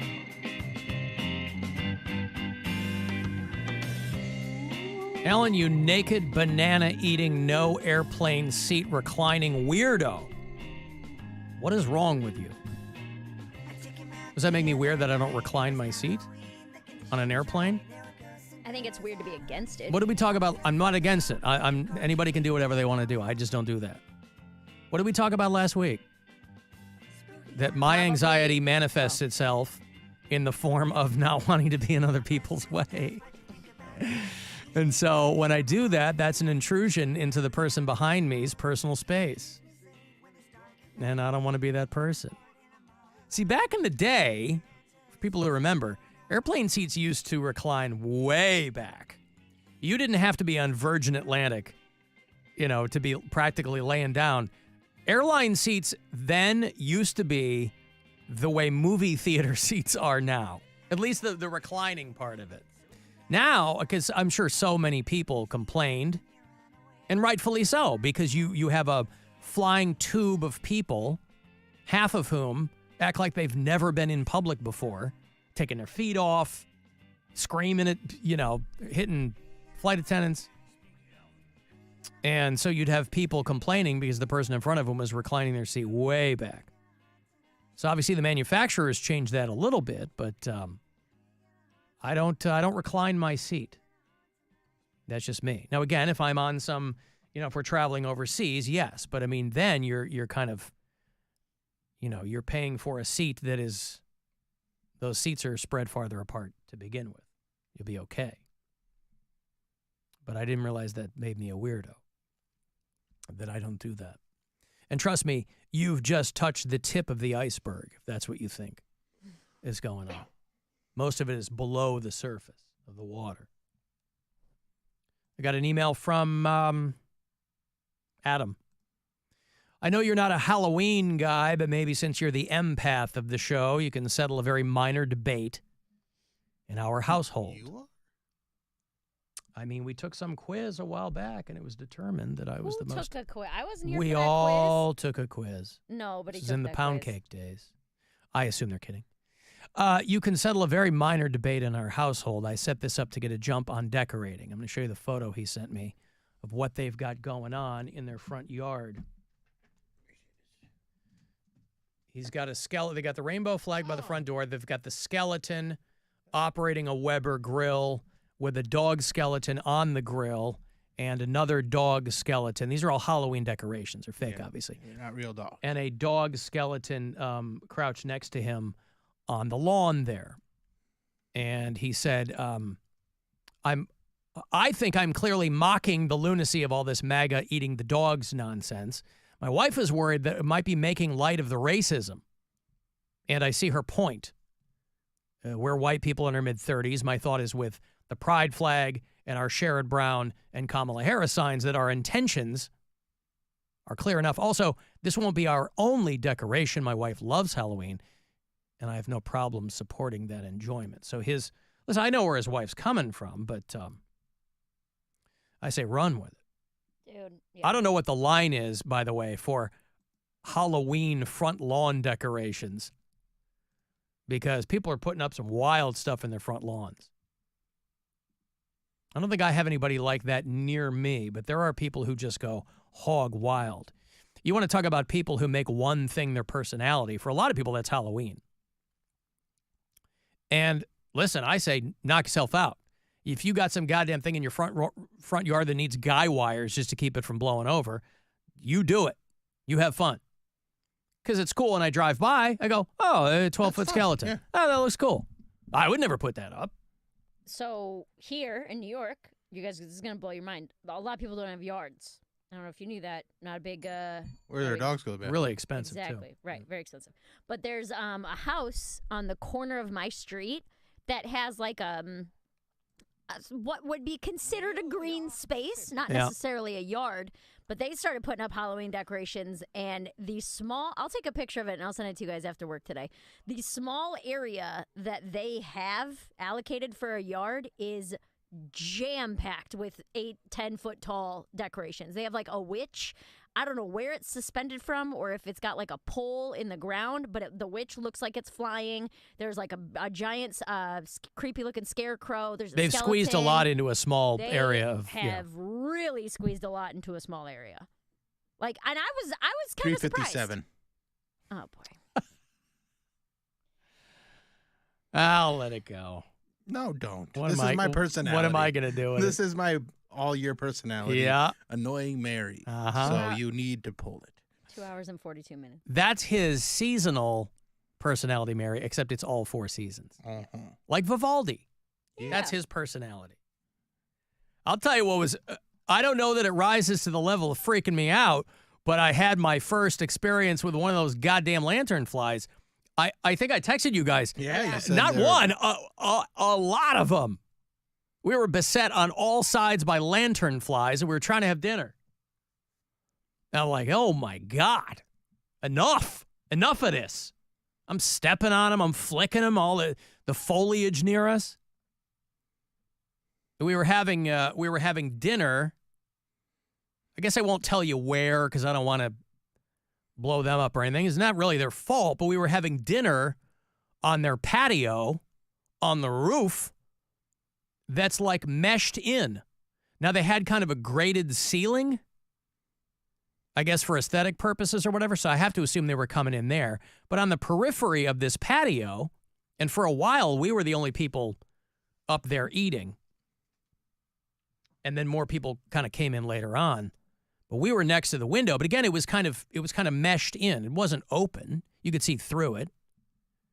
But on the periphery of this patio were like flowers and plants and things. These goddamn lantern flies. Like, Jesus. Just trying to flick them. And what did the guy say who called? He goes, you got to get them from the front because they got eyes in the back or some nonsense like that. I don't know. And people go, oh, you're supposed to call about those. I'm like, there's 100 of them in here. Call who? ODNR. I mean, I think early days of the lantern fly. I mean, they've been in Pennsylvania for 10 years. They've been here for a few months. I think in the early days, they thought, oh, yeah, call and let us know where they are so we know where you are in the city. I killed and reported like a good He citizen. did. I'm doing my part. We were in Ohio City. I'm like, I'm not calling in. What am I going to sit on hold while I'm trying to have dinner? I squished the bug. You don't have to. You can just submit it online. Yeah, well, I'll do that. I'll send him a message. Hey, here's where I smooshed about 50 spotted lantern. I flicked a bunch of them, but they're pretty resilient. It must be why they're such an invasive species. But you flick them and they just kind of come back. Did you think flicking it would kill it? I just wanted to get it out of my periphery. I wanted to get it out of my immediate vicinity. And if I flick it, I'm a good flicker. If I flick it and it hits something, dazes it or something, and that's how I got a couple of them under my boot. What are you good at flicking? A lot of things, Bill. Examples. The bean. Okay, well, I was pretended here to booger like shame. I was here because I know you don't pick your boogers, and that's the best thing to flick is a booger. Well, no. Nope, don't flick the boogers. But the spotted lantern flies, boy. And for the guys out there, don't actually flick the bean. don't think anybody's doing that. I'm just making sure. There might be some young feller. Some young buck. That's like, oh, you're supposed to flick it, and he's ready to play paper football. Bill, you've got to let Just them like, learn. meow. Let them learn. How will they learn anything if you keep giving them the answers? Good point. But I'm just trying to guide them. Let them figure it out for themselves. Don't actually. We had to figure it flick out for ourselves. the bean. Nobody was telling us. Unless you're in Chicago, Millennium Park, walk right up, give it a good old flick. Chicago bean. But the Ohio lanternflies, which, again, this is not a new development. I just literally, this was my first experience with a whole lot of them at once. And it was, it made the experience less enjoyable where we were having dinner. And again, there's nothing to do about it. But I didn't realize that we had opted for that, I guess, getting a table on the roof patio.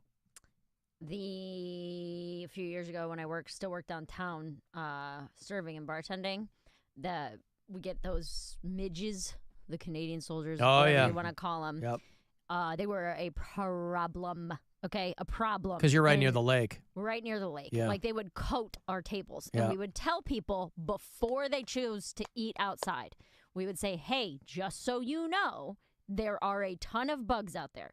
A ton. So you can choose to eat on the patio. I understand we only get 2 months of patio weather. Or we can seat you inside. And without fail, every single day we would tell people there are a lot of bugs out here. And every single day, someone would complain and try to send their food back and be like, well, one of those bugs landed in my salad. And we're like, we told you this was going to happen before you came out here. And Right. you still chose to sit out here anyway. We're like, we're not going to come. We got, that was a big fight that we would get in often, where it was like, we warned you, hey, there is a good chance a bug is going to land in your beer, and we're not going to give you a free one if you choose to sit outside. Yeah, it makes you wonder. I mean, it makes you wonder what their thought process was, because you're putting service industry people in a really wild position there, because they essentially have to tell you, look, stupid, we told you this was going to happen. Yeah, and there's nothing, like you said, there's nothing we can do about this. We cannot make the bugs go away. You are more than welcome to sit out there. But when a bug lands in your food, you're not getting it for free, just so you know. You just have to wonder why there were so many people willing. Like, what did they think they were going to do? Like, oh, they won't land on me because fill in the blank. I don't know what people are thinking. I'm the main character. I guess, but... Or if they truly don't care. If they want to sit outside that badly that they'll pick a bug out of their drink or food and not care. That was mine. But Alan would be like, it's extra protein. But We're there's gonna eat also... bugs soon anyway. You got that right. Put it right in my mouth. But no, there isn't a patio that amazing anywhere that you'd sit there and go, this is great, even with all the bugs. Right. Yeah, no, we the told bugs, them. this is fantastic. Well, yeah. So I guess I'm surprised they didn't tell you, hey, by the way, there's bugs out here. They did not. Nope, didn't say that. Good thing you didn't mention the name of the place. Maybe they didn't. They're not bug forward. Well, maybe that they weren't. Maybe they weren't even aware. I mean, when we went up there was just the bartender behind the bar and us. We were the first two people up there. We had a couple of drinks at the bar. We were a little early for the table. A couple of drinks at the bar, and then I go up to the hostess. I'm like, hey, let's get that table. And then we get up there. We'd never been to the place before, and so I opted for the patio roof. I was Other like, than oh, the this bugs, was it good? I'm sorry? Other than the bugs, was it good? The food was good. No complaints on the food. What'd you get to eat? Wasn't cheap. What did I get? I got a filet. Squeezy salad. No, I got a filet. No, when I go out, I'm eating. I'm not drinking my salads, right? I'm eating. But day to day, I will drink the hell out of a salad, yes. So, no, food was good. But, yeah, those bugs, boy. Since Mary knows so many condor facts and went to the observatory to see the stars, I think we need a new Santora science segment where each week she gives us some science facts about an animal or something, and I think that would be cool. Doesn't take much, does it? Really doesn't take much for people to pick up on something. They go, well, Mary knows a lot about Andean condors. Mm-hmm. What do you know about condors? Tell me about it. She went to the... You were here during our condor conversation last week. Or was that yesterday? When did we talk about condors? No, Thursday, I believe. He was not here. Oh. And she went to the observatory park, so she should do a new science segment. I'll do a science segment. Please do. I'm not kidding. I'll do a Santora Science? segment. Yeah. All right, well, you're here tomorrow, yeah? Yeah. Then we'll do it tomorrow. All right, Mary Science. Okay. Are we just going to call it Santora Science? You call it whatever you want. Mayor's Science Corner? I mean, you don't have to be in a corner. True facts with Mayor?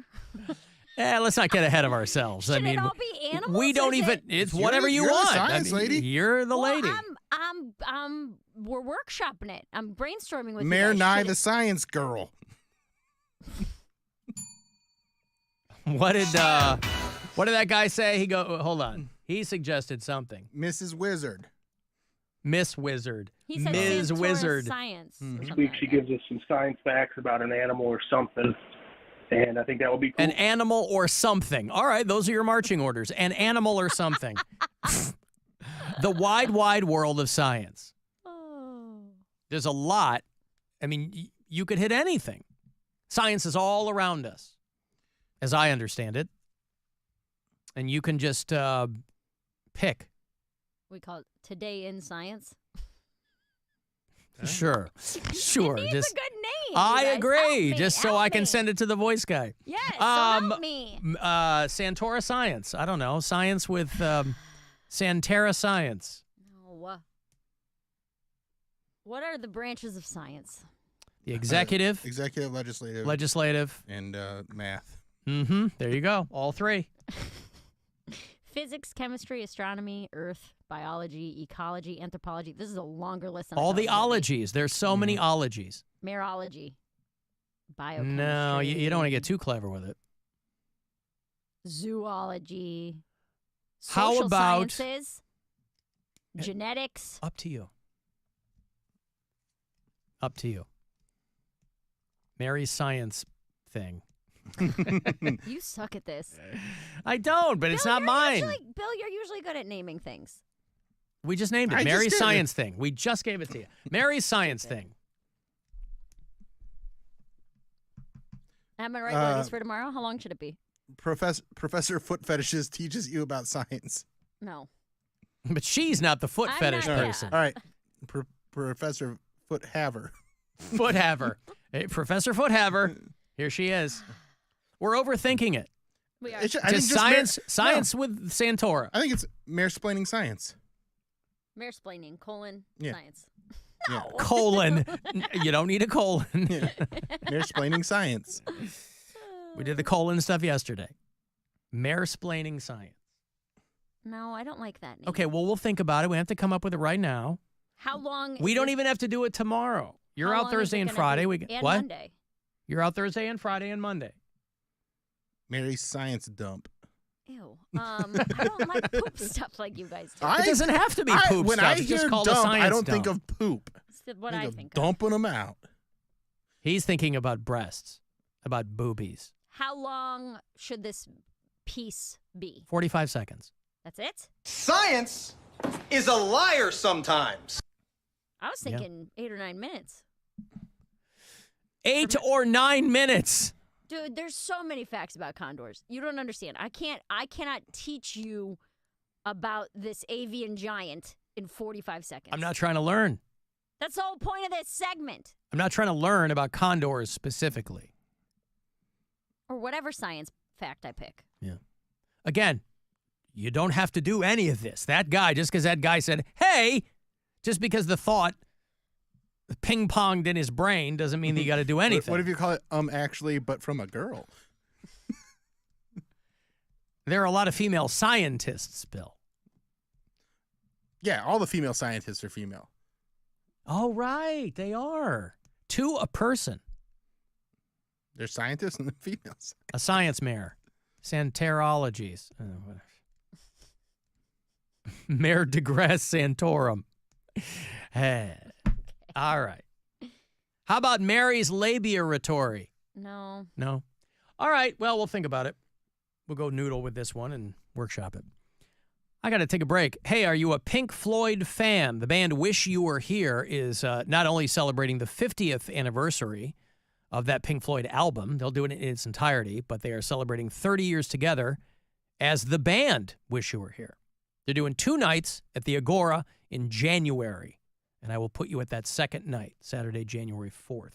So we'll do that coming back. 35192. Text me for anything else, and you can listen anywhere on the iHeart Radio app. We're just days away from our 2024 iHeart Radio Music Festival, presented by Capital One. The biggest headliners in live music will be taking over T-Mobile Arena, Las Vegas, this Friday and Saturday. Limited seats still available at AXS.com. Don't miss A$AP Rocky, Big Sean, Camila Cabello, Doja Cat, Dua Lipa, Gwen Stefani, Halsey, Hosier, Keith Urban, New Kids on the Block, Paramore, Shabuzi, The Black Crows, The Weeknd, Thomas Rhett, Victoria Monet, and a special performance by Coldplay's Chris Martin.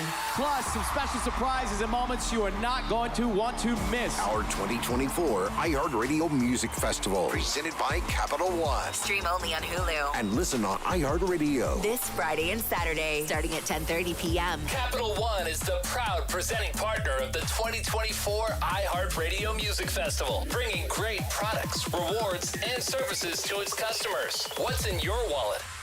From the Mr. Hero Waffle Doodle, Weather Center, WMMS Weather. Peaks of sunshine, otherwise partly to mostly cloudy skies for your Tuesday, highs near 80. Clouds tonight with overnight lows in the 60s. For your Wednesday, clouds with some sunshine, slight chance of a stray shower, highs around 80. This report is sponsored by Ohio Basement System, your local trusted expert. Are your floors sagging? Are musty smells reeking through your home? Contact Ohio Basement Systems, the crawl space repair expert.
Wake up with football every morning and listen to my new podcast, NFL Daily with Greg Rosenthal. 5 days a week, you get all the latest news, the best analysis delivered by the time you get your coffee. This show hits on every single game, every single week, but I can't do it alone, so I'm bringing in all the big guns from NFL media. Subscribe today, and you'll immediately be smarter and funnier than your friends. Listen to NFL Daily with Greg Rosenthal on America's #1 podcast network, iHeart. Open your free iHeart app and search NFL Daily to start listening.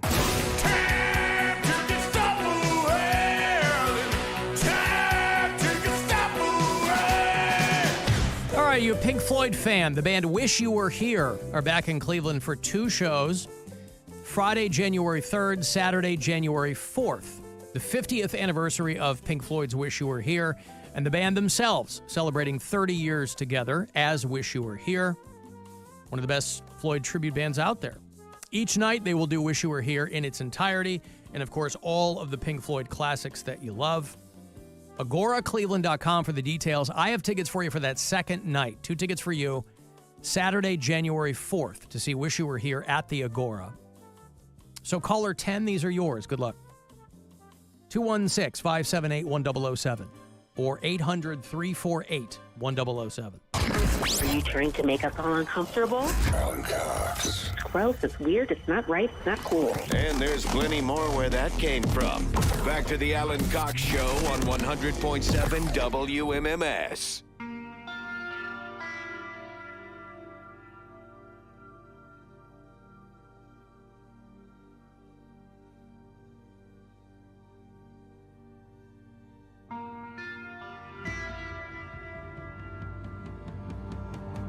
What a great, Pink Floyd's Wish You Were Here, by the way, is a great sex record.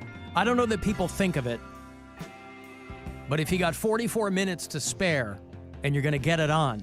I have never noticed any difference between any of the records I've had sex with. They're all too sharp.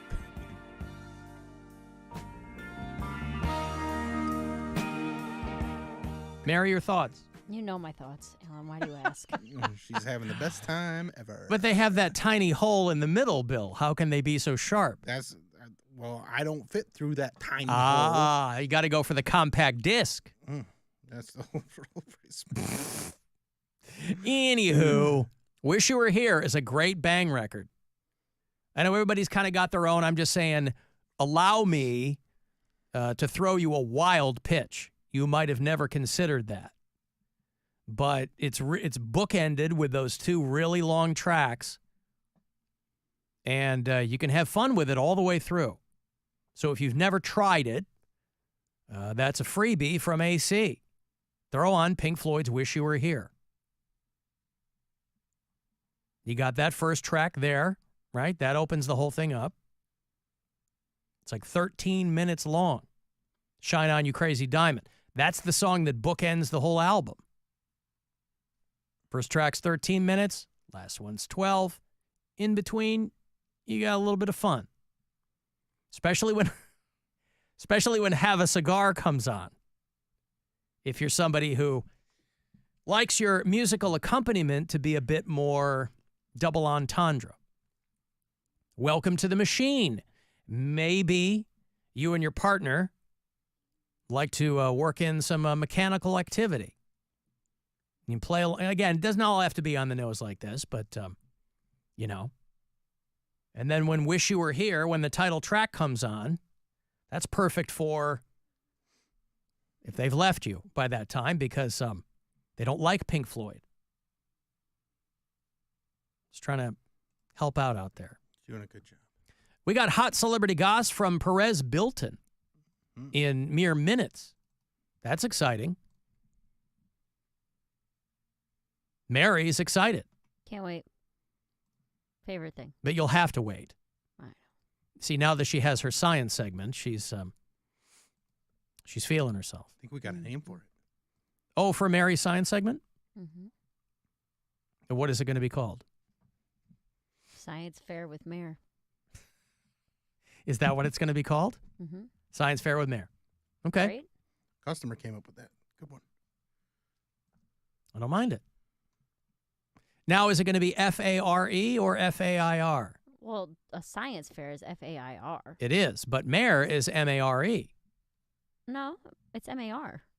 It's M-A-R. Yeah. Oh, like M-A-R apostrophe. No, just M-A-R. That's Mar. That's Mare. That's a verb. It's a long A.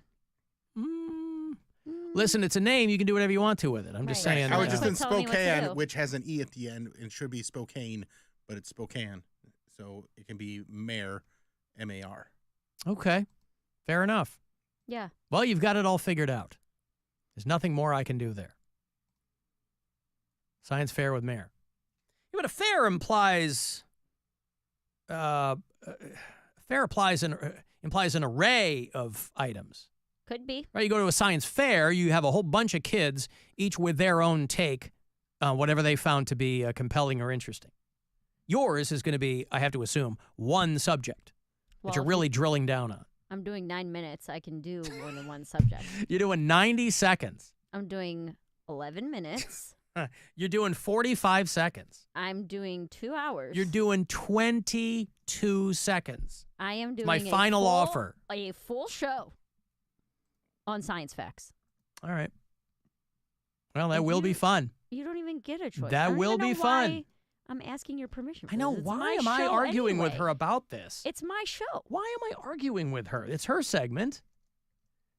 You know, when Pound Cake did the sports break, he did his own. I told him what to do and what not to do, and then he made it his own. Mm-hmm. He proceeded to ignore me and make it his own. And then won awards. Won awards. Best sports talker.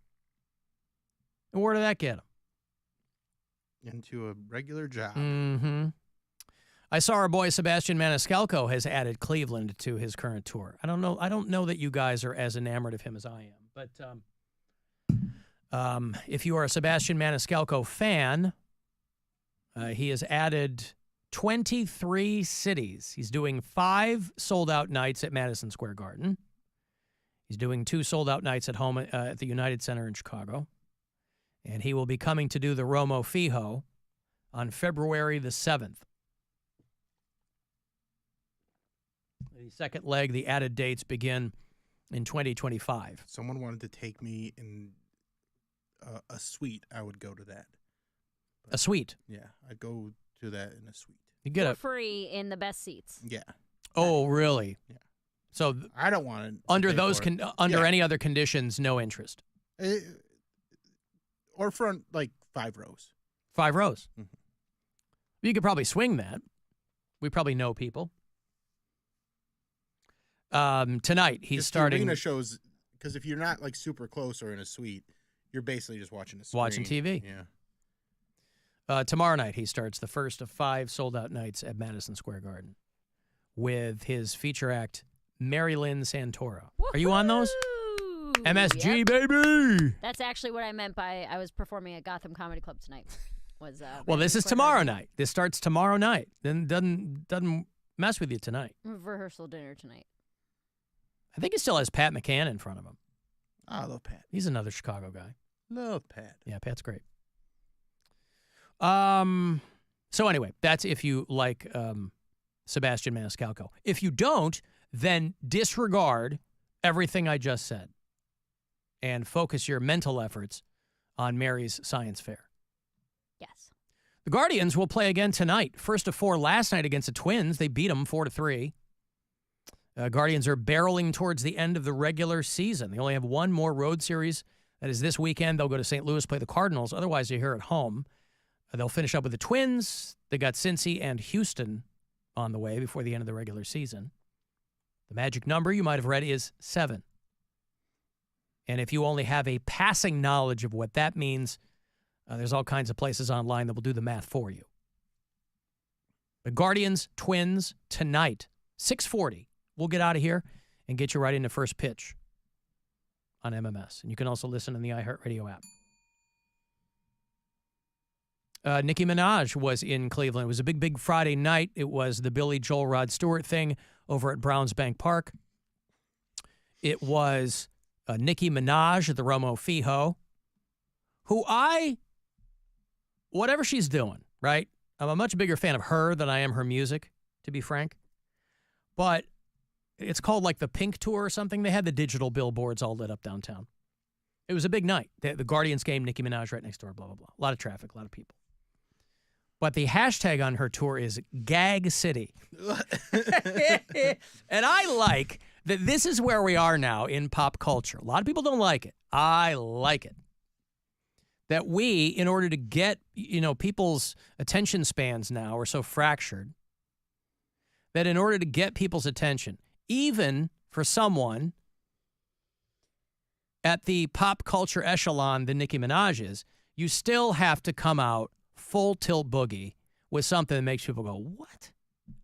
Gag City. Now, unless that is an acronym that I'm not hip to, like maybe she has a song called Girls Are Girls. Going against the grain. Yeah, and I don't know it. But Gag City, maybe if you're a Nicki Minaj fan, I could be way off, in which case I'll, But what is like the gag in reference to?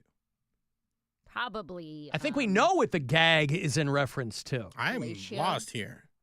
What? Can I say that word? What word? Fellatio. Fellatio. That's what I said, yeah. I believe that is what she means by Gag City. Now, I thought Portland, Oregon was the Gag City, but maybe that's Rip City. Are they Rip City They're or Rip Gag City. City? Yeah, they're Rip City. What's the Gag City? I don't know Well, if there's Friday a night it Gag was City. Cleveland. Yeah. And I don't know if they caught her walking through Tower City or maybe she was doing a thing at Tower City. I don't know. I think she did a thing at Tower City. Yeah, 'cause she it must looked have because she, there's a a huge ton of people crowd. there, and that's not. Normal. Yeah, that's not what Tower City's like. Yeah. Yeah, so, Nicki Minaj was like, oh, I've always loved Cleveland and the whole thing. And, Well, that's nice. That's smart nice of her. to say. Smart of her. Most artists don't say that when they come through here, but she did, so that's good.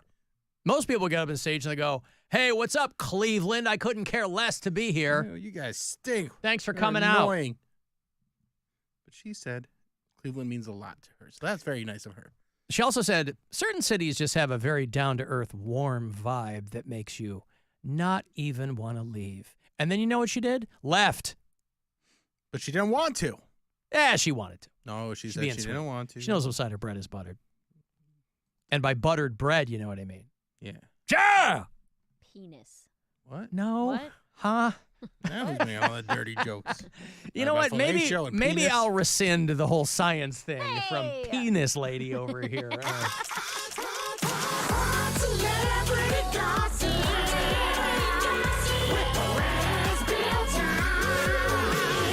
This is Hot Celebrity Gossip with Perez Built-in.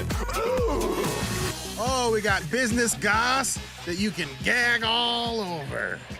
All right, starting things off. Kelly Osbourne is featured in the new TMZ documentary about the prescription drug ring involving the doctors that were implicated in the Matthew Perry death. And we got a little clip from it here. Mm-hmm. Let me show you this. Yeah. Here it is. Very famous family. And when you went to doctors, did that become part of their calculation in giving you these drugs to ingratiate themselves with celebrities? I can't say with 100% certainty, but it very much felt that way. What kind of drugs? It started off with Vicodin, ended up with Oxycontin, which is a lot stronger and very dangerous. So they never questioned you, challenged you? No, never. They just gave you drugs? I would say that I was in pain and they just wrote me a prescription. Did they ever call your mom or dad and say, what's going on here? No, they didn't. I mean, not to my knowledge anyway. Would you actually be the one to go to the pharmacy and fill the prescription? Yeah. A 13-year-old? I'd go with an older friend or, yeah. In retrospect, when you say this now, it's so crazy. Yeah. Oh, it is crazy. It is crazy that they did that. And according to inside sources, Inside Sources. celebrities and wealthy people are treated differently by doctors. Oh, whoa. Right. Nobody knew that. Inside sources let you know. Mm-hmm. P. Diddy was, or he just goes by Diddy now. It doesn't matter. He's going to jail. He's in jail. He was arrested, and they raided his whole place. And while they were raiding his place, they found over 1,000 bottles of lube. And according to inside sources, that's why can't nobody hold him down. He's too slippery from all the lube. Because of that. Yeah. Right. Yeah. Remember the song with Mace? Pretty bad song. Vaguely remember that song. It was out there. Keep on moving. There you go. Mary knows it. And finally, Cleveland Guardians manager Stephen Vogt made it into TMZ Sports News after giving a very emotional press conference where he was on the verge of tears. Here we go. Does. Get a little emotional. I mean, you're proud of the way they play. I love these guys. They're so much fun to watch. They love each other. They work hard. That was an emotional night. And to see two teammates come together like that, that's powerful. Some 18 years ago, I left Dayton, Ohio. Not yet. There's a lot of moving parts. Yeah. Boy, there's Stephen Vogt. He was crying. And those two teammates coming together, which is good for them. I mean, it's very progressive. But according to inside sources, you think he's crying now? Wait till he sees how the Yankees get away with everything in the playoffs. Oh, yeah. Faux shiz, faux shiz. That'll make you cry a lot. Some 18 years ago, I left Dayton, Ohio with two very bad knees and a dream to become a Major League Baseball player. I thank God that dream came true. That wasn't Stephen Vogt, was it? No, that was Mike Schmidt.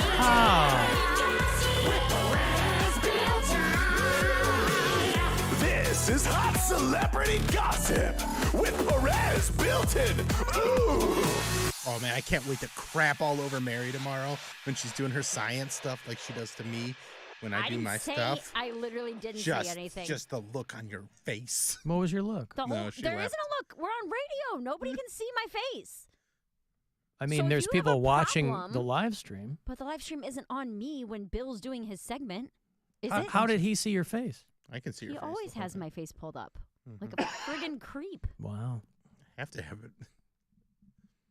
That Diddy thing is wild, boy. It is wild. That's so much lube. All of it. Like, it's so much lube. The Diddy thing, they're not going to give him any sort of bail, I don't think. Like, he's not be able to get out because they think he's a flight risk. And then he offered them like tens of millions of dollars to get up, give him bail. Yeah, because he's like, once I'm out of here, I'm gone. Yeah.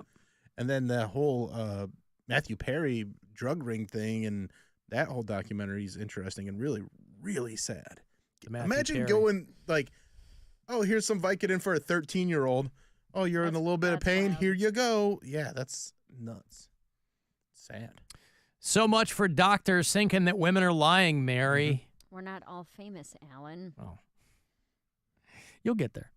I'm trying. See, that is one of the unspoken great things about fame is that, Drugs. yes, you'll never have another doctor not believe you again.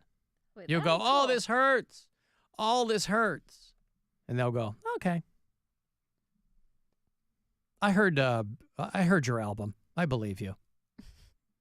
I saw your special. Here's this. I got a call from a listener that's, I think, rises to the level of celebrity news. Oh. Hey, Alan, do you want to broadcast this? I have a crush on Elton John. And I'm a male. I like that man.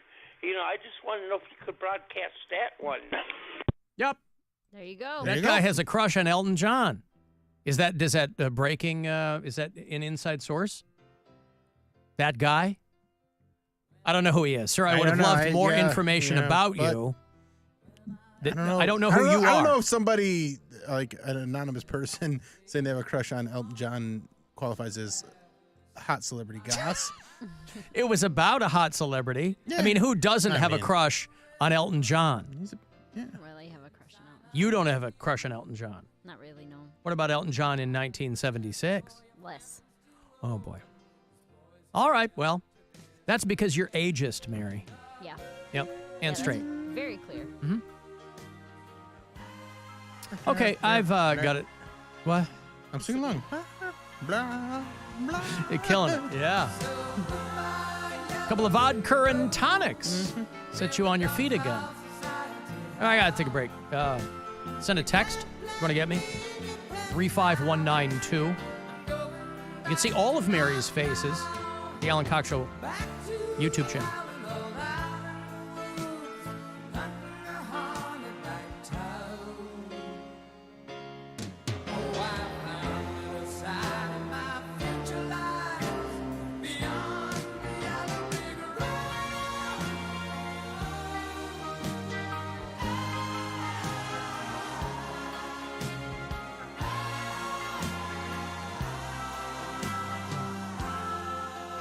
It's the Alan Cox Show on 100.7 WMMS. And everywhere you go on our free iHeart Radio app. We got stuff. You want stuff. Win stuff. This week at WMMS.com. Register to win a pair of tickets to see the Black Crowes on the Happiness Bastards Tour, Friday, September 27th at MGM Northfield Park. Get more info and register to win at WMMS.com. Your afternoon drive is brought to you by the Ken Ganley Auto Group. Shop over 10,000 vehicles online at KenGanleyAuto.com. Hey, Dog Pound, dig into Wendy's new Browns Biggie Bundle all season long. Score a junior bacon cheeseburger, 4-piece nugs, junior fry, small soft drink, and a small Frosty for just $7. Here we go, Brownies. Grab a $7 Browns Biggie Bundle from any participating Wendy's for a limited time at Wendy's. Use the app to order to earn points to get free Wendy's. And don't forget to choose wisely. Choose Wendy's. Sherrod Brown says, I'll work with anyone to protect Ohio. But what Sherrod Brown does in D.C. has not protected Ohio women and children. Brown voted multiple times to allow transgender biological males to compete in girls' sports. Not only unfair, but risking injury to female athletes. Brown even introduced legislation to allow transgender biological men into girls' locker rooms. And Brown would allow puberty blockers, even sex change surgery for children.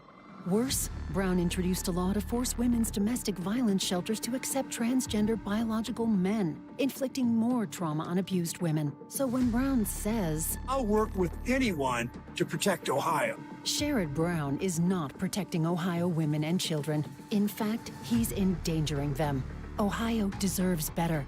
Senate Leadership Fund paid for and is responsible for the content of this advertising. Not authorized by any candidate or candidates committee. www.senateleadershipfund.org. Sarah Silverman, Postmortem Tour. I have a girlfriend who told me she's switching gears career-wise and is now a life coach. Look, I'm not saying all life coaches are crazy, but I would maybe say that crazy people are life coaches. Saturday, September 21st, State Theater at Playhouse Square. Tickets on sale now at playhousesquare.org. This is your Tuesday Sports Minute, brought to you by BetMGM, the sportsbook born in Vegas. Week 3 of the NFL kicks off on Thursday night, an AFC East showdown. Aaron Rodgers and the New York Jets play host to the New England Patriots. Jets 1-1 coming off a 24-17 win at Tennessee on Sunday. Meanwhile, the Patriots, they had an impressive win over the Bengals in Week 1, but they lost their home opener on a last-minute field goal to the Seahawks, 23-20 last Sunday. The Jets come in a 6.5-point home favorite. Over-under total points for this one is only 37.5. Signature bet, single game parlays, build your own parlays. Lots of ways to take action. New BetMGM customers can download the app today using code MINUTE to receive up to $1,500 back in bonus bets if they don't win their first bet. BetMGM and GameSense remind you to play responsibly. See BetMGM.com for terms. 21 plus to wager. New customer offer subject to eligibility requirements. Rewards are non-withdrawable bonus bets that expire in 7 days. Gambling problem? Call 1-800-GAMBLER. They come here illegally, crossing our southern border. Then Sherrod Brown rolls out the welcome mat for them here in Ohio. Brown voted to give amnesty to 11 million illegal immigrants, including those convicted of crimes like drunk driving, aggravated assault, and child abuse. And Sherrod Brown voted 10 times to protect sanctuary cities in Ohio. which release dangerous illegals back onto the street, making Ohio's neighborhoods less safe. And while we struggle to make ends meet, Sherrod Brown is voting to give illegals taxpayer-funded benefits, like health care for illegals granted amnesty, Social Security, COVID relief checks, even a program to fly Haitian migrants into Ohio airports, all paid for by you, the taxpayer. You think you know Sherrod Brown? Well, after 31 years in Washington, Sherrod Brown's way too liberal for Ohio. American Crossroads paid for and is responsible for the content of this advertising, not authorized by any candidate or candidates committee. AmericanCrossroads.org. Waffle doodle on over to Mr. Hero for their new and incredibly delicious BLTE Waffle Doodle. Bacon, lettuce, tomato, a home-style fried egg, and our homemade zesty mayo. You're gonna love it. Want some good food, a waffle doodle, where's that? Connection, opportunity, possibility. It's what we all want. Spectrum has built a world where anything is possible, with products and services designed to work better together for a seamless connectivity experience. A connection to family and friends, a connection to education, and a connection to new opportunities. So there's no limit to how big we can dream. That's Life Unlimited. That's Spectrum. Fall favorites are back in season this week at Meijer. Find locally grown and freshly picked apples in the produce department. Plus, get fresh from Meijer family pack boneless chicken thighs for $2.99 per pound. And Meijer potato or tortilla chips, 3 for $6 when you buy 3 or more. And you'll always get the same low price no matter how you shop, in-store or online. Find everything you need in just one stop when you shop at Meijer. Exclusions apply. See all deals in-store or in the Meijer app. The free iHeart Radio app has over 100 commercial-free stations like Classic Hard Rock. Just search Classic Hard Rock and listen now on your free iHeart Radio app. Free never sounded so good. Again, St. Bede's story. Jim was at the laundromat when he heard his ear said, "Maraca, senor," but his nose said, "Hey, freshest scent ever." Following his nose, Jim found a man pouring a bottle of Gain Scent Beads into the washer. The scent, the freshness. Jim blurted, "Sir, your scent..."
Every day, call 1-800-ELK-OHIO. Inner Belt South, heaviest between Lakeside Avenue and 77. The accident after Dead Man's Curve off to the right shoulder. In Bainbridge, a wreck and vehicle fire tying up traffic 422 East well past Route 306. Major delays in the area. Accident reported East 22nd Street and Cedar. Another Shaker Boulevard at Warrensville Center Road. Jackie Roberts in the Traffic Center. This report is sponsored by Quality Water Systems. Tired of foul-tasting water or stubborn stains? A whole home water treatment system can help. Visit drinkquality.com today and save $125 on a system from Quality Water Systems.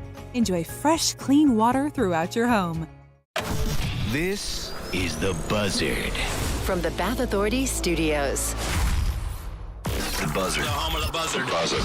This is 100.7 WMMS. Cleveland. Our phone operators are standing by with their thumbs up their asses waiting for you to call. So call. Call the Alan Cox Show. 216-578-1007 or 1-800-348-1007.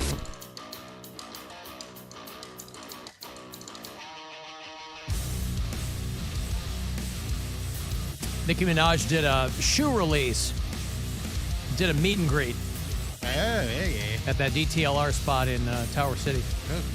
Gag is a slang term that means to stun or amaze or leave speechless, is what somebody said. Well, I like the fellatio one better. Yeah. I like thinking that Gag City is her just front and center. You know, she's... Well, think of how long ago WAP was. Right? I mean, you got to... her? Huh? Oh, Cardi B. her. Oh, it was Yeah. Cardi B. I keep... I always confuse Idiot. Cardi B with Nicki Minaj. But I'm team Nicki Minaj. I do. Now, Megan Thee Stallion... I was telling everybody about Megan Thee Stallion before anybody knew what was going on. However, Nicki Minaj, better than Cardi B. Now, Nicki Minaj is married to a sex offender. Yes. But you got to take the rough with the smooth. So, okay, there you go. If that's true about the slang with the gagging. Hey, Guardians are playing tonight. Guardians are the, who are they playing? The Twins are going to be gagging on the Guardians bats tonight. Come on, man. That is a 6:40 first pitch.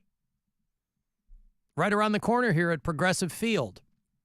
Precious few days remain for you to take in a home Guardians game. I mean, they'll be playing some postseason ball too, but 6:40 tonight. Twins, Guardians, 2 of 4 before they head off to St. Louis for the weekend. Mary will be performing at the Comedy Zone in Charlotte. Mm-hmm. We have a lot of bureau chiefs in Charlotte. We have Jason, who was a very early bureau chief. We have Mike and Ken and Jake. Come on out, guys. Be fun. Somebody sent me the story about the guy who used to be a radio traffic reporter in Charlotte. They found him beaten to death in his car. Oh, my God. And they have since arrested. And this is always one of these situations that I think about, like, what will my post-broadcasting career be? Because this is a very strange line of work in that one day people know who you are and are able to hear you if they want to and might even care about the things that you have to say. That's what you hope. And then the next day, you're not on anymore and nobody cares and you've still got whatever the rest of your life is. And so this guy named Doug Maxwell, who was a relatively well-known guy, again, he wasn't doing his own show. He was a traffic reporter. But people knew who he was. He had done traffic for, this wasn't a guy who'd been doing it for 30 years. They said that he had been doing traffic for one of the big AM stations in Charlotte and one of their FM stations for about 7 years. He'd been out of the business for the past 7 years. And after his stint in radio, he was a salesman for an office furniture shop in Charlotte. That's how quickly things change. And they found him dead in his car, and it turned out that his roommate killed him. Oh, no. So this is a 62-year-old guy with a roommate. Living the dream. That's how great it is. He was a divorced father of 5. That's why he's got a roommate. Yeah. 62 years old. His 29-year-old roommate killed him. They lived in different rooms in the basement of a home. This guy was killing it. And they scooped the roommate up. And they don't know what happened. They think that the guy just snapped, or they had a brief argument about something. They said that this guy had had health issues in recent years, the guy who's dead, the Charlotte radio traffic reporter. And, but people in local media who knew the guy were shocked. He was always a nice guy, always very, very friendly. But after his stint, 62, divorced, 5 kids, living in a basement room with a dude half his age who kills him. Died of blunt force trauma. They found him. Just a neighbor called and goes, hey, I think there's a dead guy in a car outside this house. And it was this guy. And they figured out that the roommate was who killed him. And so R.I.P. Doug Maxwell. And potentially, this is what awaits all of us in this godforsaken business. Getting killed by a roommate? Getting killed by a roommate. I'm currently the only You one heard with me. a roommate. I'm sorry? I'm currently the only one with a roommate. Whoopsie. Yeah, but this guy's 62 years old. There's still plenty of time for me to end up destitute in a basement room with a roommate. Plenty of time. So something to think about. How would you want? No matter what line of work you're in, something to think You about. give us tell us the story. How'd you end up with a roommate?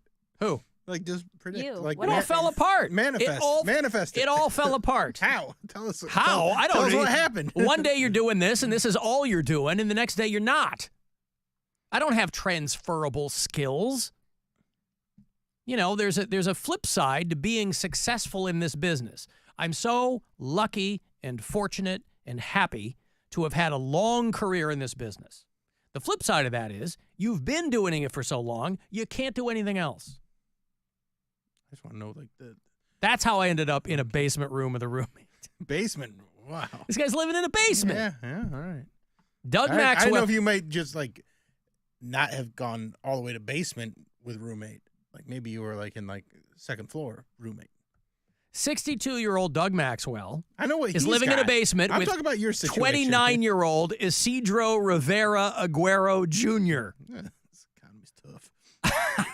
I have to think that Isidro Rivera Aguero Sr. must be very disappointed. Living in suburban Charlotte in a basement. I don't know how likely that is. I don't know how I end up in the basement room. I don't know. But if you had to figure it, like, if you had to guess, what happens? If I had to guess, From today until the day that your roommate murders you, what Yeah. happens? Predict it. Predict it. I don't know. I don't know. I don't know. I didn't work it out in my head.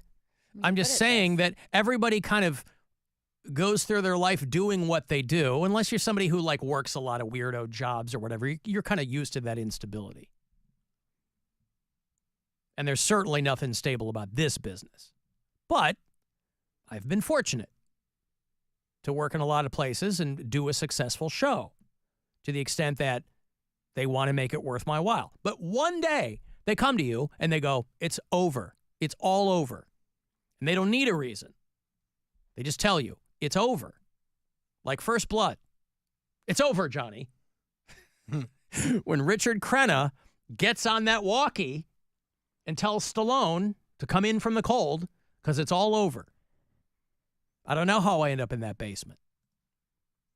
But it could happen. Just me and Isidro Rivera Aguero III. I Bill, assume how this are guy you- has a kid. How are you ending up in a basement?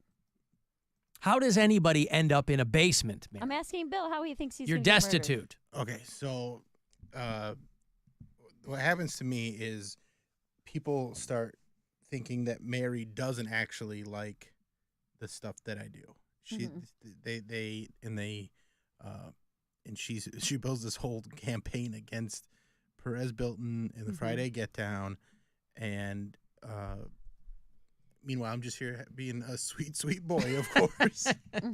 And all these people just ransack my career, and to the point where I end up in a basement. Ransacked. Yeah. So What a great word. Yeah. Ransacked your career. Like you're pillaged. Huh? I'm responsible for your downfall. I mean, that's what it looks like according to this story. This story that you made up. Okay. There's ransacking going on. Meanwhile, I'm just a sweet, sweet boy making sillies, and then you form this mob against me. Or she so utterly leapfrogs you that you're not even a thought anymore. No. And that drives you to that's some not kind the of scenario. you come some kind of emotional madness. No. You can still be a sweet, sweet boy and be driven to emotional madness. Sweet boy, just doing sillies. And Mary's just can't handle it, so she turns a bunch of people against me. Wait, she actively has it in for you? I actually have, and I live in a different state, mind you. Mm-hmm. Boy, that's cold, Mary. I know. A different state, and you have it against I hope it her. never comes to this. Wow, me too. I don't want this to be the reality that we live in. Because once the Mary Santora and Bill show takes over, it's all over for me. Alan, a wife is just a roommate with a ceremony anyway. I'm sorry to hear that. That doesn't sound like a fun way to live your life. That your wife is just a roommate with a ceremony attached to it. Not wrong, though. A roommate? I mean, you do live with them, but I don't know that Doug Maxwell, maybe Doug Maxwell was having sex with Isidro Rivera Aguero a much Jr. younger guy. Yeah.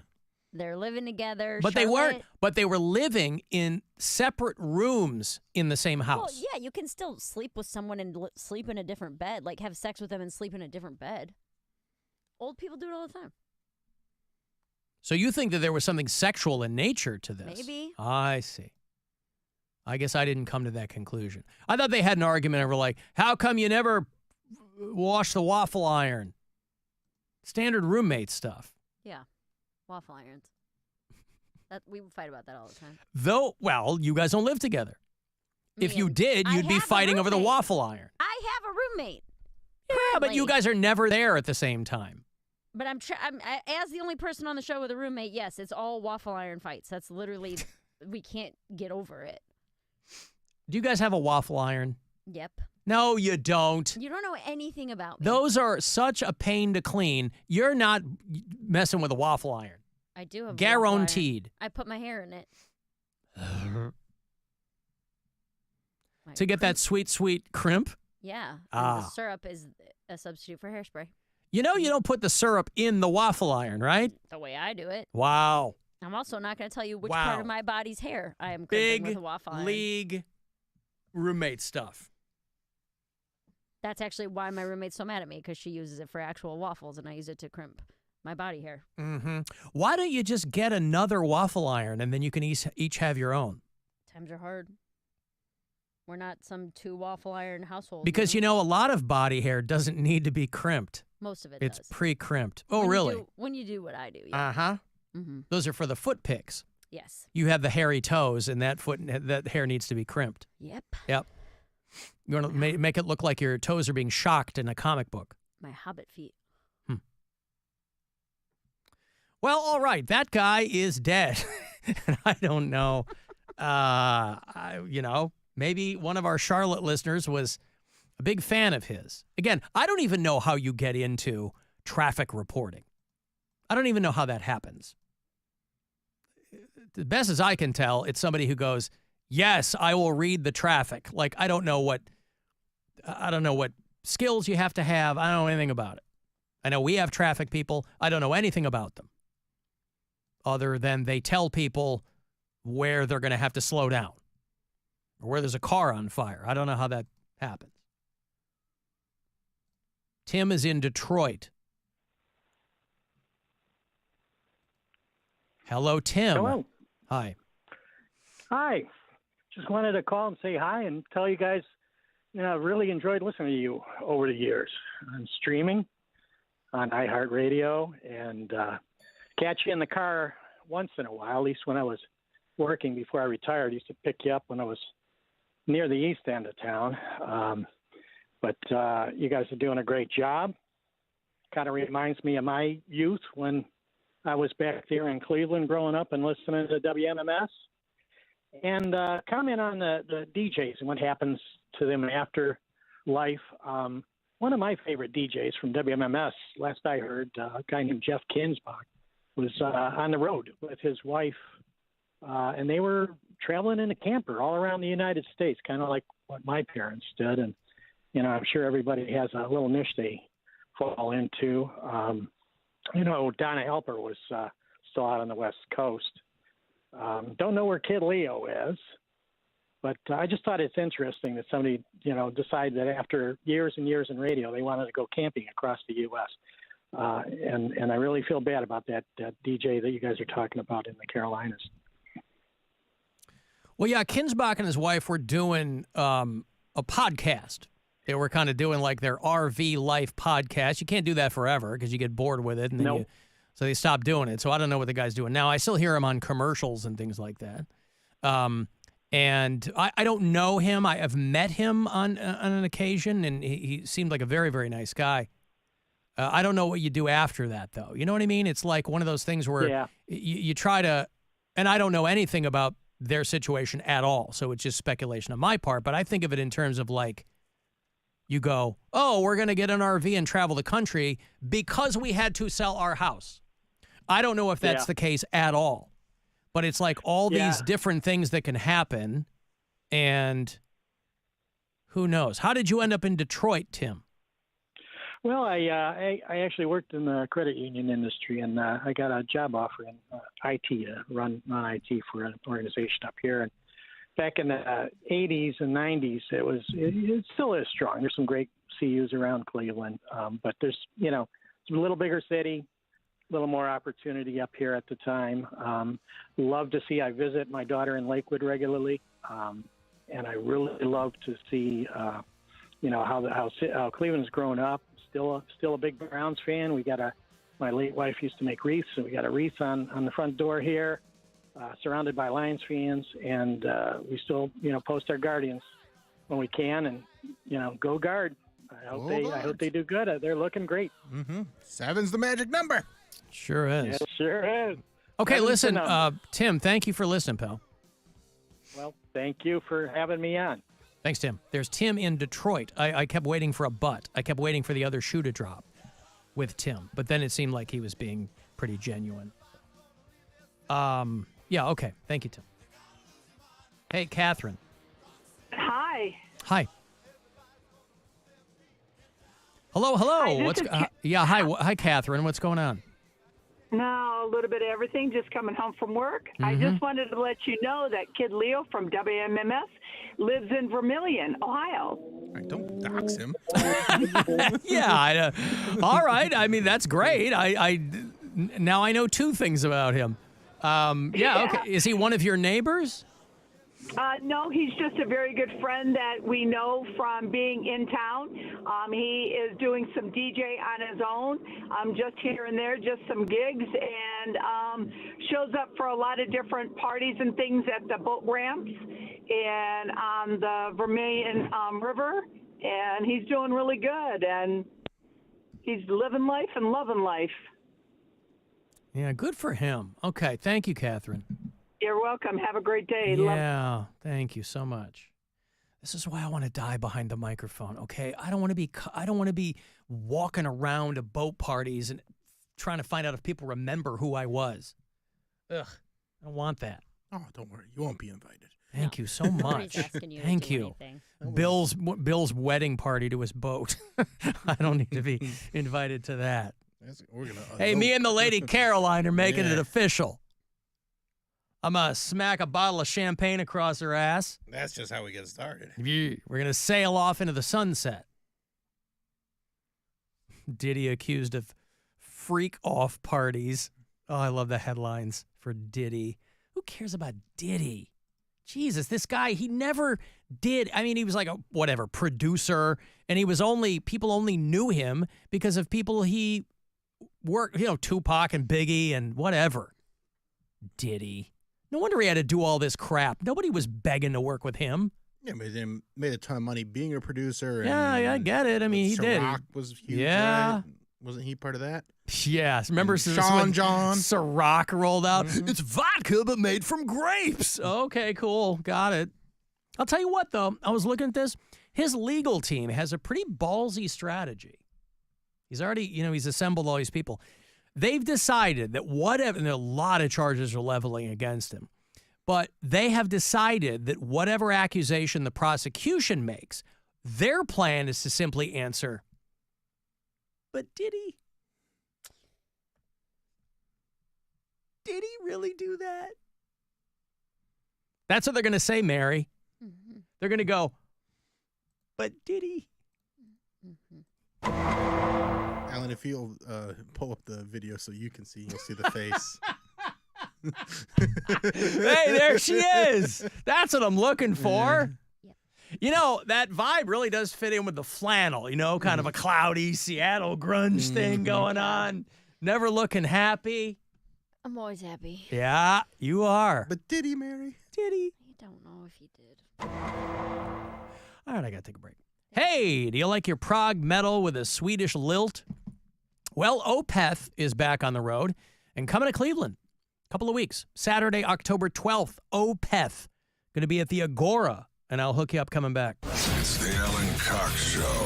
Everywhere on our free iHeart Radio app. Or whatever smart device you have. Just tell it to play the Alan Cox Show on iHeart Radio. We're just days away from our 2024 iHeart Radio Music Festival, presented by Capital One. The biggest headliners in live music will be taking over T-Mobile Arena, Las Vegas, this Friday and Saturday. Limited seats still available at AXS.com. Don't miss A$AP Rocky, Big Sean, Camila Cabello, Doja Cat, Dua Lipa, Gwen Stefani, Halsey, Hozier, Keith Urban, New Kids on the Block, Paramore, Shabuzi, The Black Crowes, The Weeknd, Thomas Rhett, Victoria Monet, and a special performance by Coldplay's Chris Martin.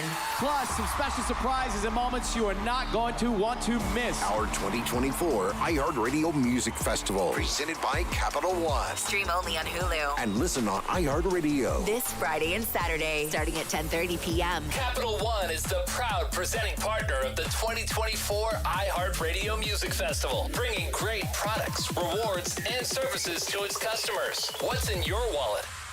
From the Universal Windows Direct Weather Center, WMMS Weather. It'll be mostly cloudy tonight with a low around 62. Tomorrow, partly sunny, very scattered rain. Wednesday's high 78. Sunny on Thursday with a high of 80. This report is sponsored by the Heart of Ohio Companies. The Heart of Ohio is a family-owned company serving your heating, cooling, plumbing, and electrical needs with 6 trusted companies under one roof, including Burrs, Buds, Yugi, and more. Visit heartofohiohvac.com to get the best professional service for your home. Hey there, it's Alan for Northeast Factory Direct. You know what they say? People spend a lot of time, if you're lucky, like a third of your life sleeping. But if you're waking up with aches and pains and you're tossing all night, it could be as simple as getting yourself a brand new mattress. Now, if you know anything about mattress and retail, it's one of the most upmarked items you can get. That's why I point people to Northeast Factory Direct, because you can circumvent all that mattress store nonsense and still get what you're looking for, because they have their Sleep Easy mattress line, which means whatever you're looking for, whatever you're partial to with your sleeping implements, they're going to have you set up. You like the pillow top. You like the old school inner spring, they're going to have those. You want gel foam, memory foam, all of it. They're going to have all the sizes you want, and you're going to pay way less for it. If you need it, ask them about their 60-month special financing. They could do that too. So upgrading your sleep is super easy, super affordable at Northeast Factory Direct. West 140th in Cleveland. Find them there. East Side in Euclid. You'll find them in Macedonia. They're in North Canton now. And you can look around online. Do some shopping if you want at northeastfactorydirect.com. Yeah, Coach, you gotta lead a winning drive all the way to a better love life. I'm sorry, what now? Your love life, son. Go on offense. But I'm doing online dating. Well, stop. Half of online daters lie on their profiles. Change the playbook to It's Just Lunch. Know how many of their members go on real dates? 100%. Now get back in the game. You got it, Coach. Change your dating game. Visit it'sjustlunchcleveland.com or call 216-328-9026 today. It's Just Lunch. Connection awaits with guaranteed dates. Sherrod Brown says, I'll work with anyone to protect Ohio. but what Sherrod Brown does in D.C. has not protected Ohio women and children. Brown voted multiple times to allow transgender biological males to compete in girls' sports. Not only unfair, but risking injury to female athletes. Brown even introduced legislation to allow transgender biological men into girls' locker rooms. And Brown would allow puberty blockers, even sex change surgery for children.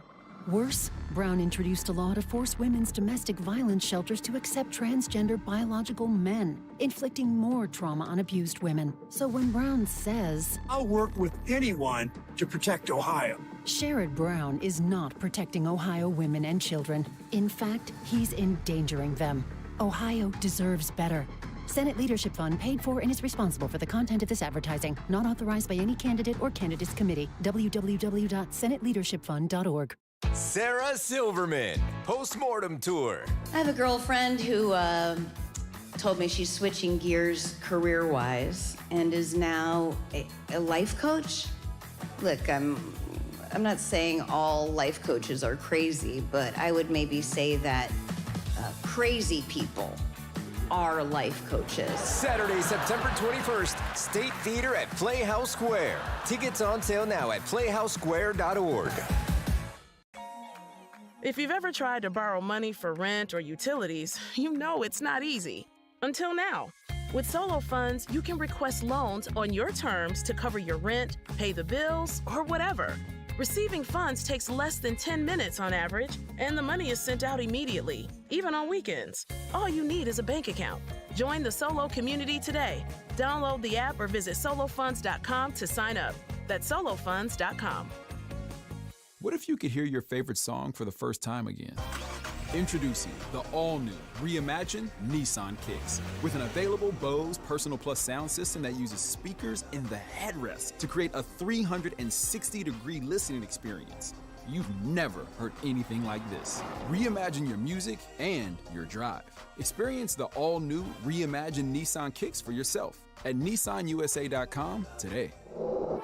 Available feature. Bose is a registered trademark of the Bose Corporation. They come here illegally, crossing our southern border. Then Sherrod Brown rolls out the welcome mat for them here in Ohio. Brown voted to give amnesty to 11 million illegal immigrants, including those convicted of crimes like drunk driving, aggravated assault, and child abuse. And Sherrod Brown voted 10 times to protect sanctuary cities in Ohio, which release dangerous illegals back onto the street, making Ohio's neighborhoods less safe. And while we struggle to make ends meet, Sherrod Brown is voting to give illegals taxpayer-funded benefits, like health care for illegals granted amnesty, Social Security, COVID relief checks, even a program to fly Haitian migrants into Ohio airports, all paid for by you, the taxpayer. You think you know Sherrod Brown? Well, after 31 years in Washington, Sherrod Brown's way too liberal for Ohio. American Crossroads paid for and is responsible for the content of this advertising, not authorized by any candidate or candidates committee. AmericanCrossroads.org.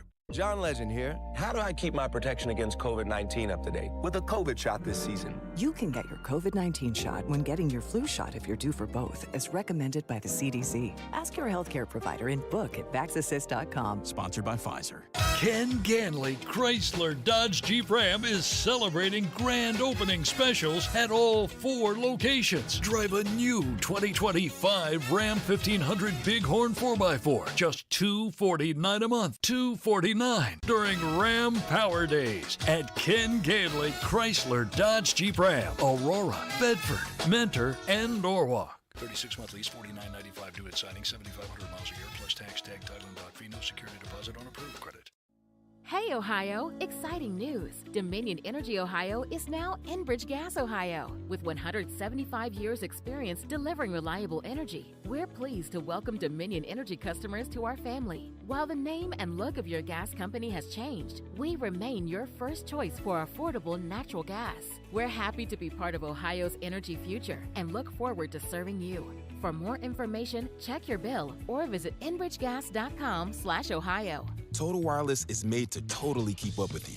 We now have unlimited data that never slows you down, covered by the Verizon 5G network, and all for less than $30 a month when you get 4 lines.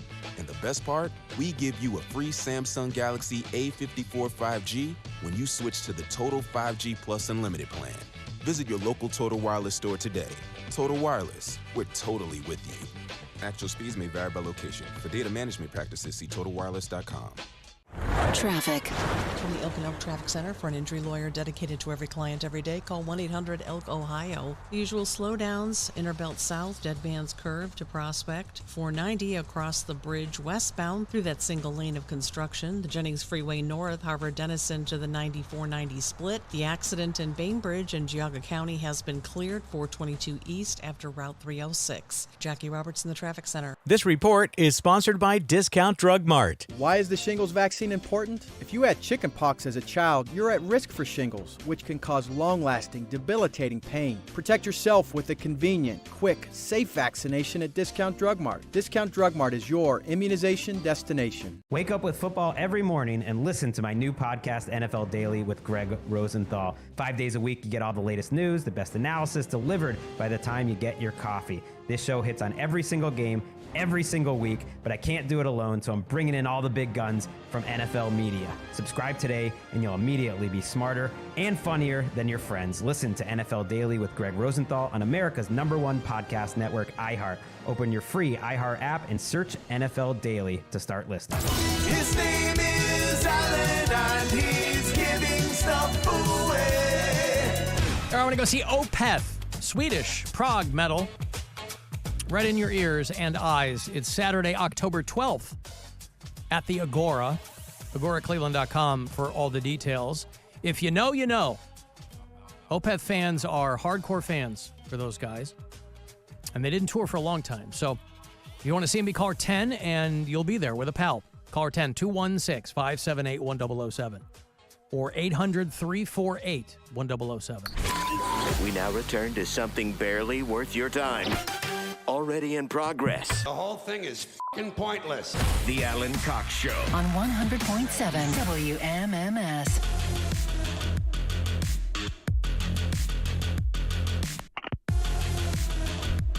Guardians playing tonight, 2nd of 4 against the Twins here at Progressive Field. Tomorrow night, have you looked over the ceremonial first pitches this week? Aaron Fidance is throwing out the first pitch tomorrow. Where is he? Aaron? Sorry, Ian. Ian Fidance, yeah. Is he in? He's one of the people throwing out the ceremonial first pitch tomorrow evening. How? He was just at Hilarities last week. Maybe he bought a house here and is staying. And then the band Something Corporate is going to be throwing out the ceremonial first pitch on Thursday afternoon. You like them, Bill? I mean, I'm aware of them. There's that pop punk thing that a lot of people are pop punk into. They were on Drive-Thru Records. Whiny. They are emo. Something Corporate. Yeah. Yeah, but they're part of that that era of stuff that I was into. That's where Andrew McMahon came from. Yeah. With Something Corporate. Well, anyway, they were just on a lot of. They do like compilations from all the bands, and one of my favorite bands was Homegrown, and they were on Drive-Thru Records, so they'd be like, "Oh, here's new music coming out," so Something Corporate song would be on there too, and I didn't mind that stuff. They weren't an Ohio band though, right? He was from Columbus. I remember Andrew McMahon's from Columbus. I didn't think the band was from Ohio. I don't think so. I think they were Southern California because most of those bands on Drive-Thru were Southern California. They're like Wine City. Wine City. Yeah. You mean the vocal quality or the subject matter? Both of them. Okay. What was I haven't listened to it in forever, but they had like Kavanaugh Park was like their ballad, and then they had Punk Rock Princess. They had I think this one was probably on the radio. I Woke Up in a Car. Hurricane was another one that was pretty popular. Didn't they play piano? I think there was a piano That's song. the Kavanaugh Park one. That's the one I probably know.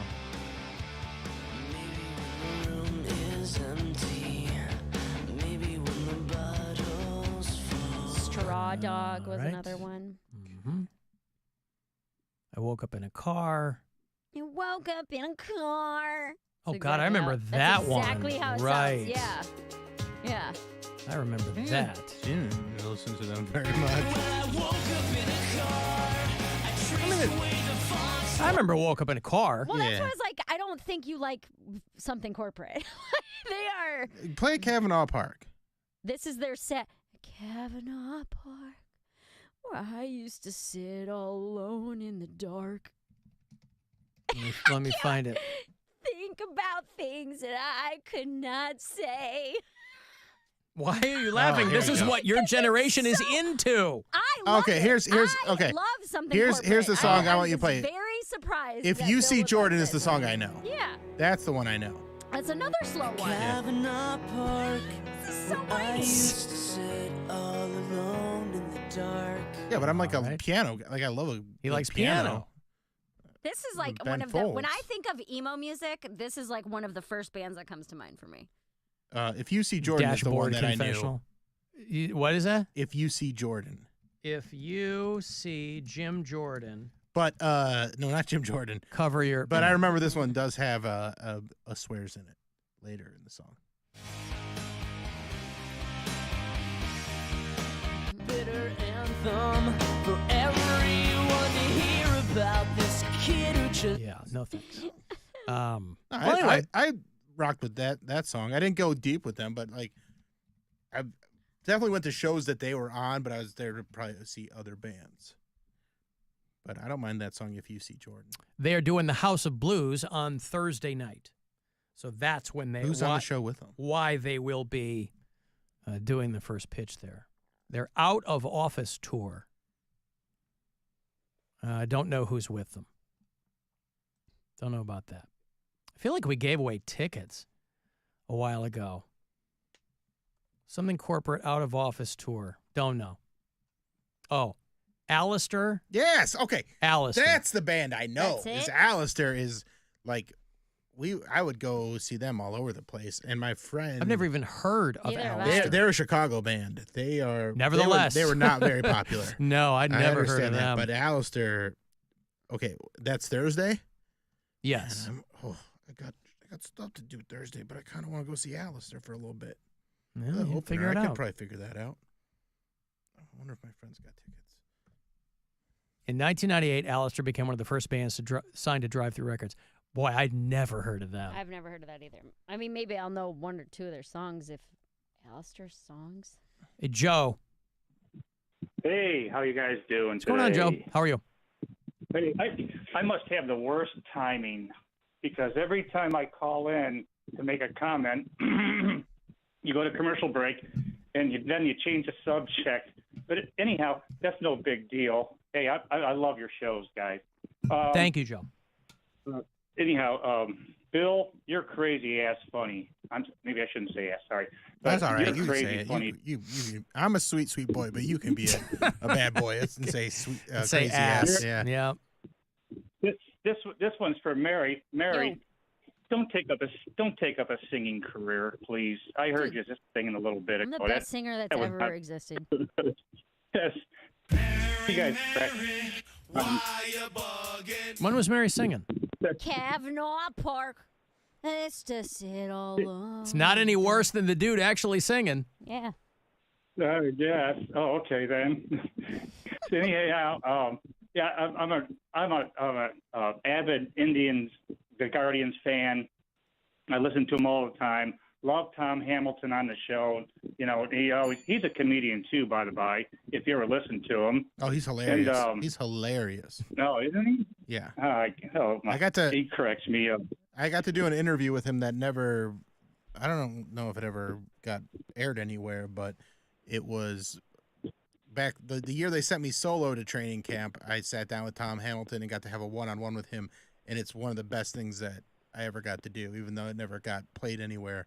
Just talking with him about baseball and comedy, it was just phenomenal. He's the best. Do you think that he tells people occasionally the time he got to sit down with Bill Squire? Nope. And had a Not even on his radar. and had a great conversation with him. I mean, if it was a good conversation, then he must have enjoyed himself too.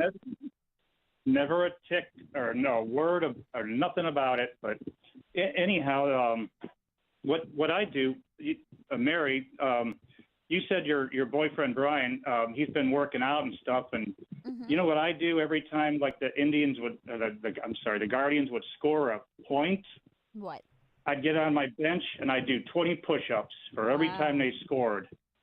And if they scored, like they had two home runs in a row, oh, by the time I was done, my arms felt like rubber bands, man. I'm telling you what. But I'll tell you what, I can feel it. I feel good, too. You know, I'm 65 years old, retired, and I'm loving life.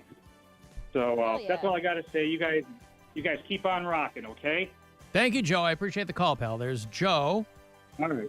Let's recap. Doesn't want Mary to sing. Does push-ups when the Guardians get hits. He's 65, retired. And Loves Bill's comedy. Bill is crazy ass funny. Crazy ass funny. Crazy ass funny. Hey, Rick. Crazy ass funny. Yeah, how's it going? How are you? Good. So I joined the program real late. I turned it on right when you guys were discussing something corporate, and Alistair. Oh, good for you. Yeah. It brought me way back to the high school days. It brought me back to a real emo moment I had. I was sitting in my driveway after high school, and I was listening to a band called Mest. Oh, I love Mest. M-E-S-T. Yes. And so the girl that I was friends with benefits at the time called me, and she said, "What are you doing?" And I said, "I'm listening to Mest." And she said, "You what in your pants?" And that was a pretty good moment. And how did that night end, Rick? Probably would have messed in my pants. Hey, Rick, check this out. I went to see Mest headline a show in Columbus right when I got back from the Philippines in 2004, and the opening band was none other than Mary's favorite band, Fall Out Boy. Oh, look at that. Oh, good for you. Mest and Fall Out Boy. And I what met a them, night and they that were was. sweet little Chicago boys wearing girl jeans, and I was like, what is going on? Things are different from when I left. But And it's wild, too, how all those, back, right? like all those pop punk bands that came out of Chicago, locally, they could not get arrested. Like Fall Out Boy. So I was always amazed when they would, like, go on the road and blow up, because I'm like, that's where you need to be, because it's not going to happen here. And so it must have been very frustrating for that to happen. Well, like, when I saw that, that go ahead, Rick. Sorry. That moment in time, there was like a record label called Drive Through Records. So any band that was on that was like the coolest thing at that time and place, at least for me. Yeah, same, man. okay, thank you, Rick. I appreciate the call. There's Big Rick. RX Bandits fan, too. Drive Through Records. But Newfound Glory. Newfound Glory. Well, that Mest show, I think it was it was Mest, Matchbook Romance, and Fall Out Boy. And Fall Out Boy was already blowing up, so I feel like most of the people were there to see them, and most people left by the time Mest went on. And it was like, oh, okay, this band's going to be big. Mm-hmm. Speaking of big bands, 100.7 WMMS. Brand new song here from the pride of Champaign, Illinois. Little downstate there. Some REO Speedwagon in your ears. And roll the changes of the buzzard.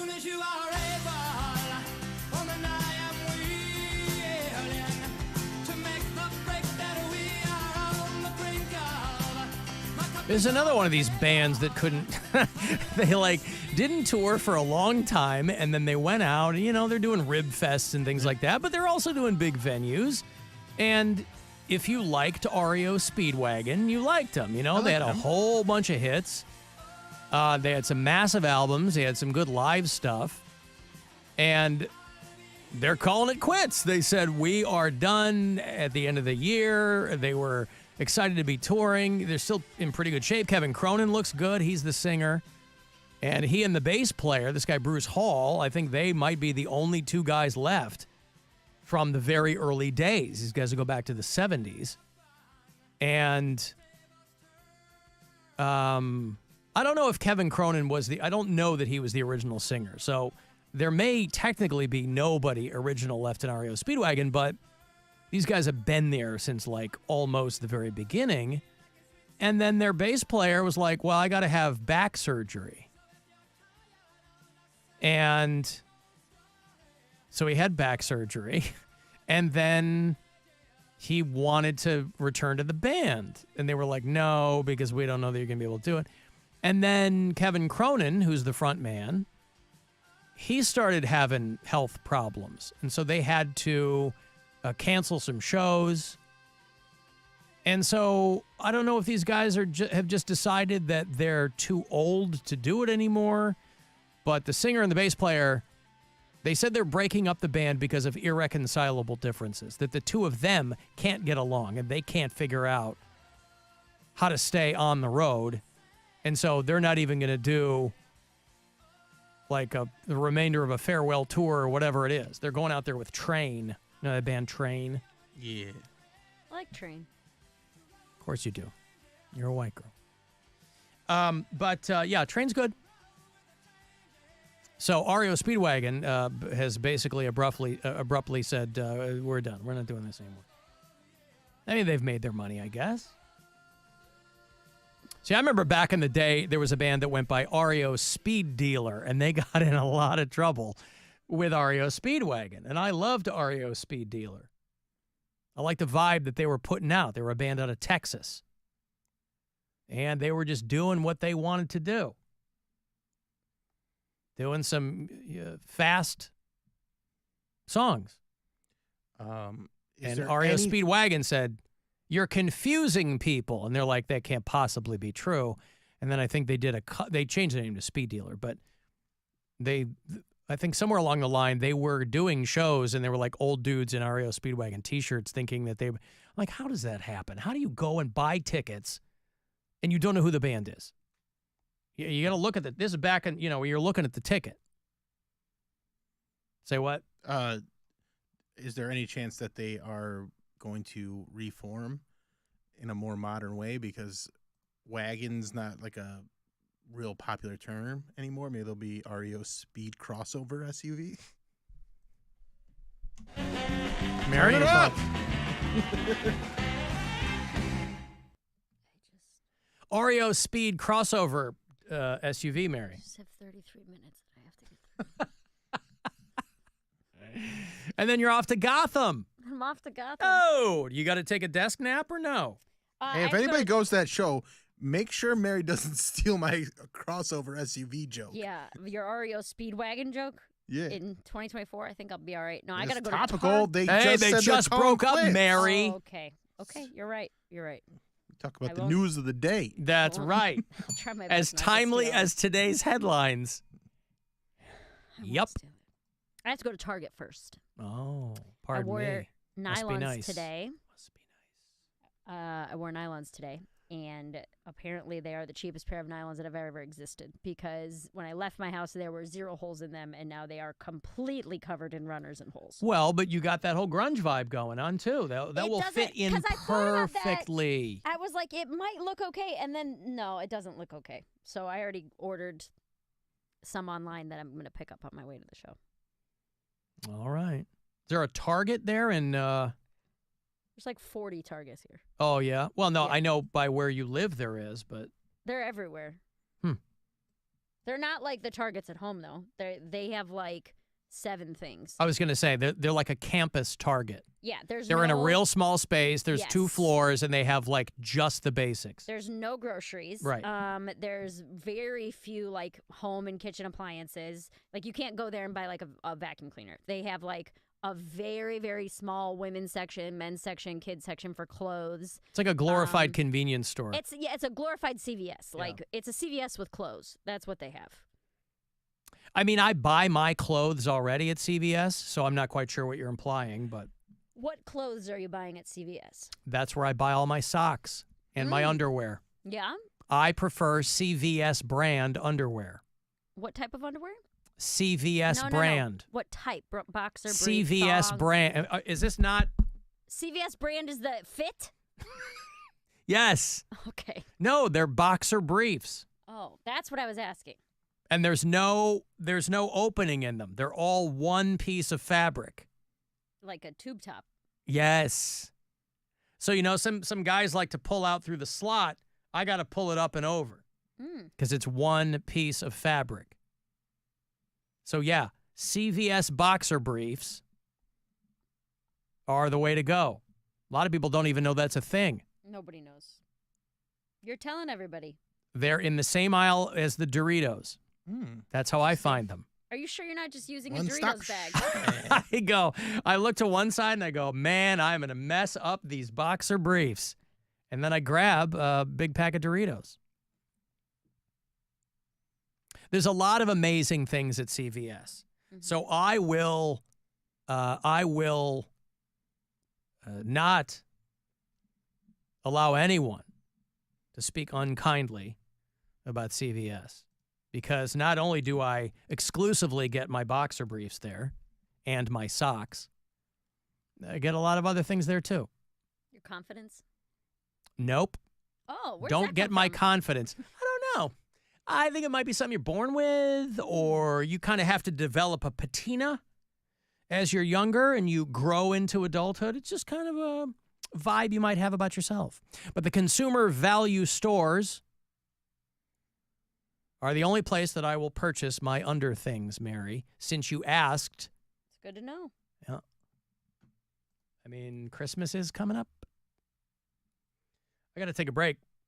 You want to send me a text? 35192, AlanCoxShow.com. I mean, you can email me there. If you want to watch, you can go to the Alan Cox Show YouTube channel. It's the Alan Cox Show on 100.7 WMMS.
manipulative.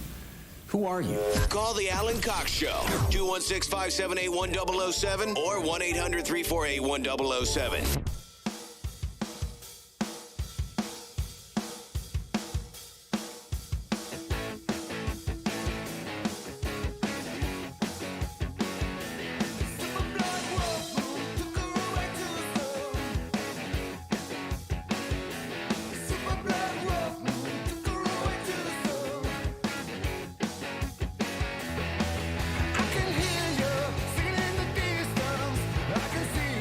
Now that Mary's got that science fair coming up that she'll be doing here on the show, and because you're all into astronomy now, will you be paying attention to the lunar eclipse tonight? I already knew about it.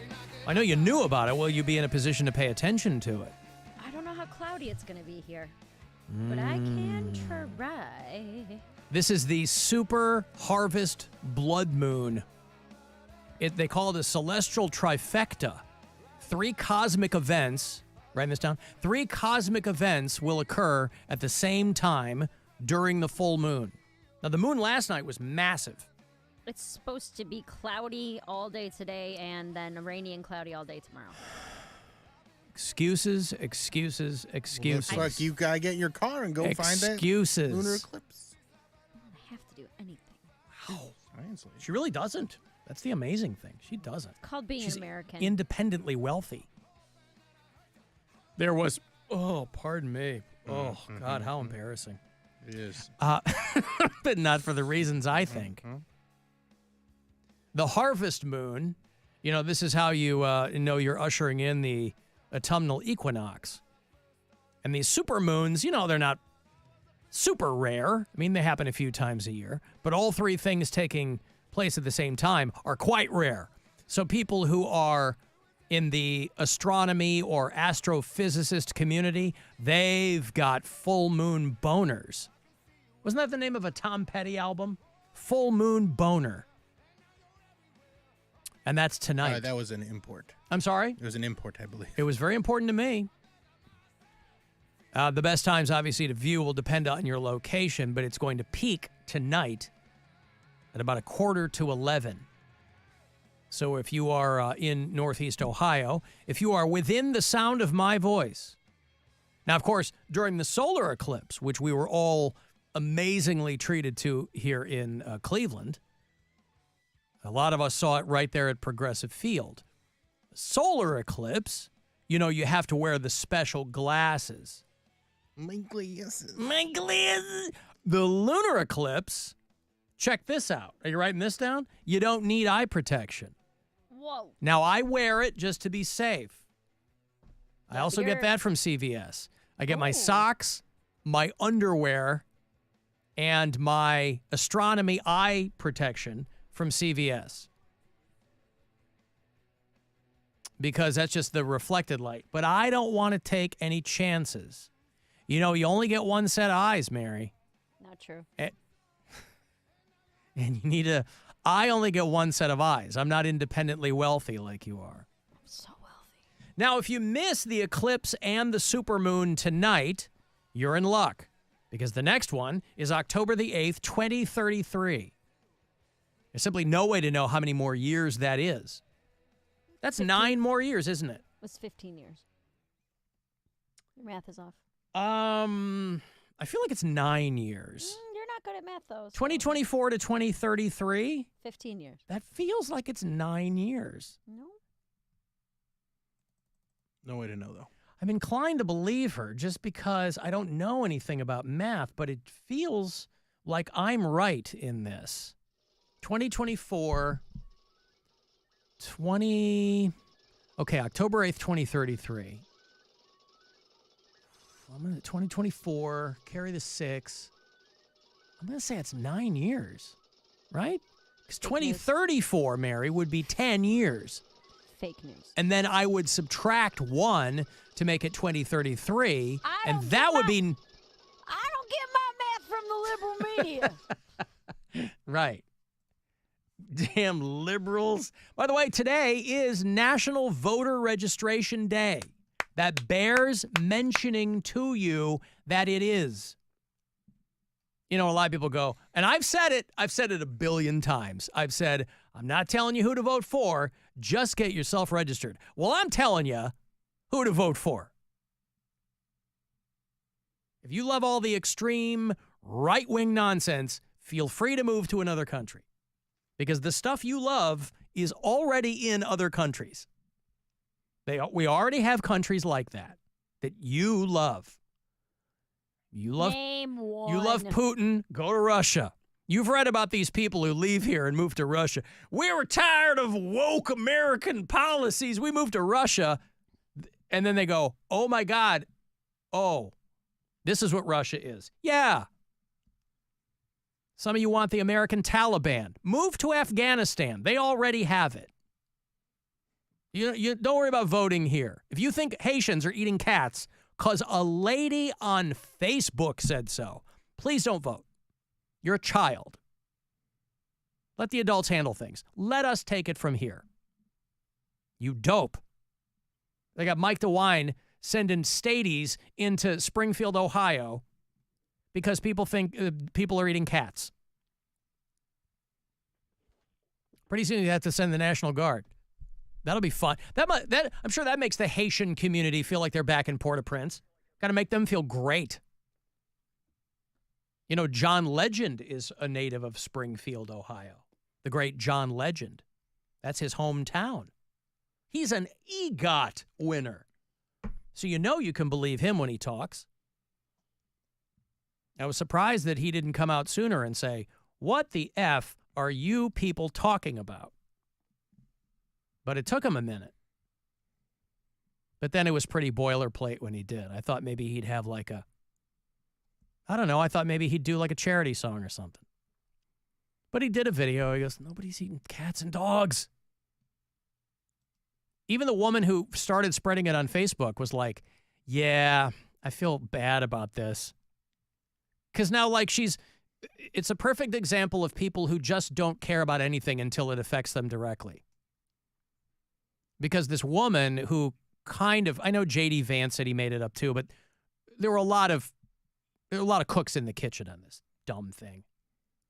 And this woman who posted it on Facebook because she heard it fourth hand, this woman named Erica Lee there in Springfield.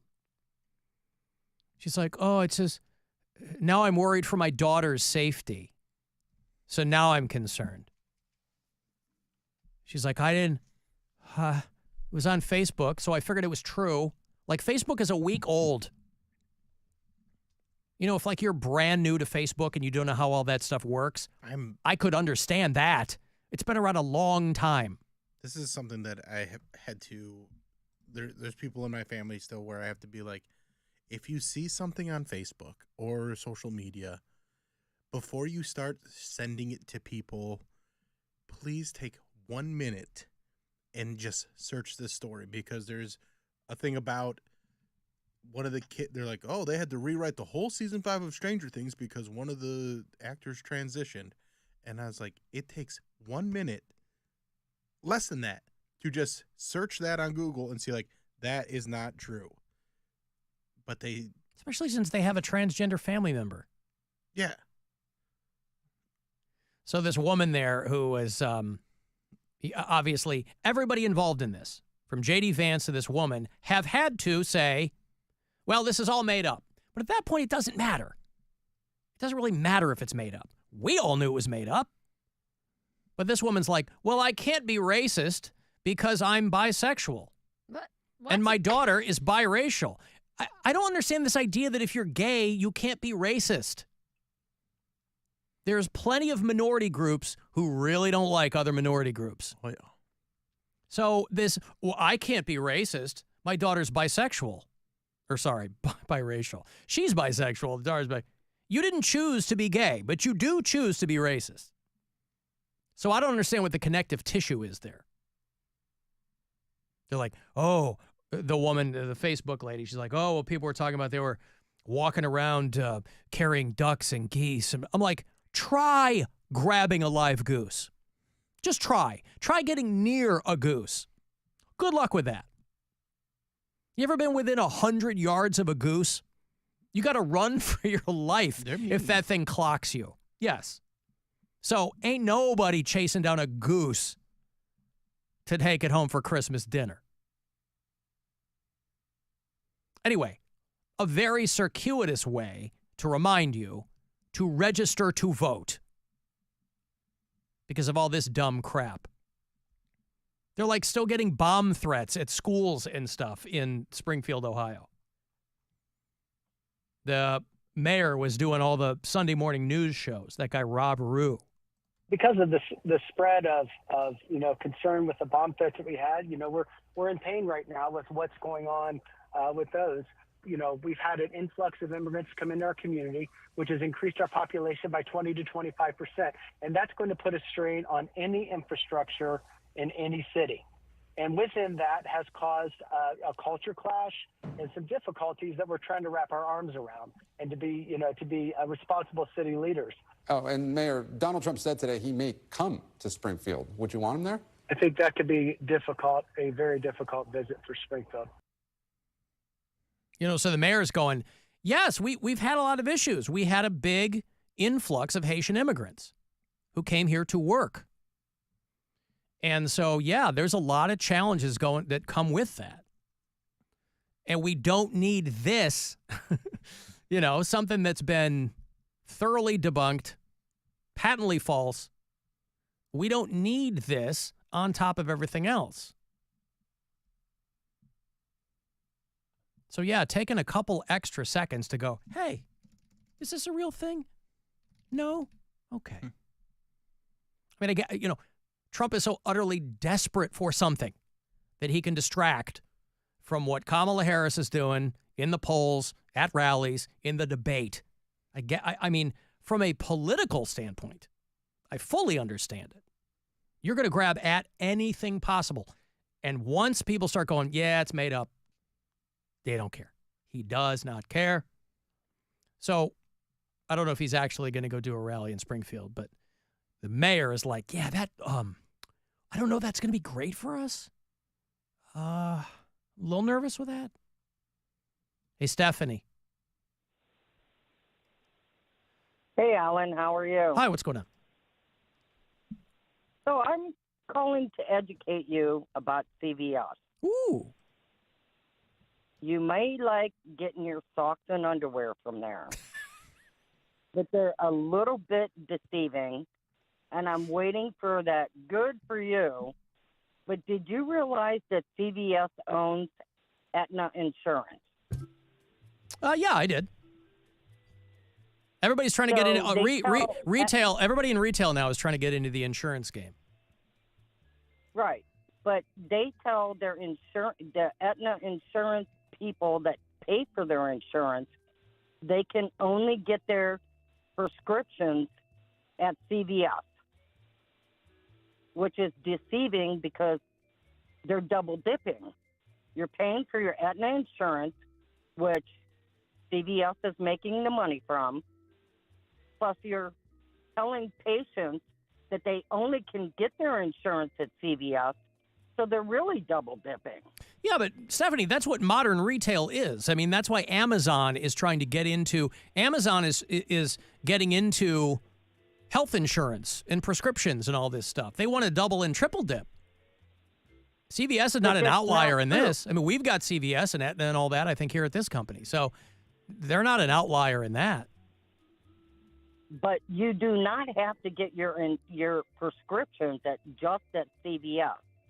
That is deceiving. They're scaring old people into only getting their prescriptions at CVS when they can get it from any pharmacy.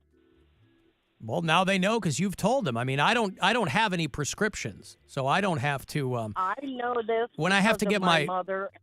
Yeah, I mean, when I got to get my dog's Xanax refilled, I'll go to CVS. But that's just for proximity. Right. My mom has gotten her prescriptions for years and years and years through Giant Eagle. They told her, oh, no, you just got to get your prescriptions. Aetna told her through CVS, and otherwise your prescriptions are not covered, which was bull crap. And I was being polite when I said that. So you called them out on it, and you were like Aaron Brockovich in this whole thing. Well, yeah, when it comes to my 86-year-old mother, don't screw my mother over or hire expensive prescription at CVS when she had a great price at Giant Eagle.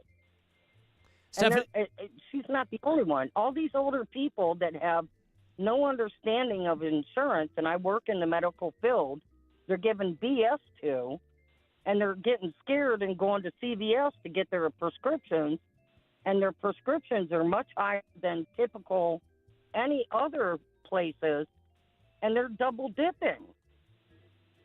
Yeah. So not only are they paying for their Aetna insurance, which goes to CVS, now they're going to CVS to get their prescriptions. And the only thing I can say, Alan, is I hope your socks and underwear are great and fit well, because it's bull crap. Well, my underwear, I mean, I go to CVS because my underwear is also prescription. That's awesome. Got her. I got her. Stephanie, is your mother a widow? Yes, she is. See, I was reading about these. She doesn't live in a convalescent home, I assume, right? You take care of her. No, she's in our family home for the last, 70-plus years. You know, they're warning again.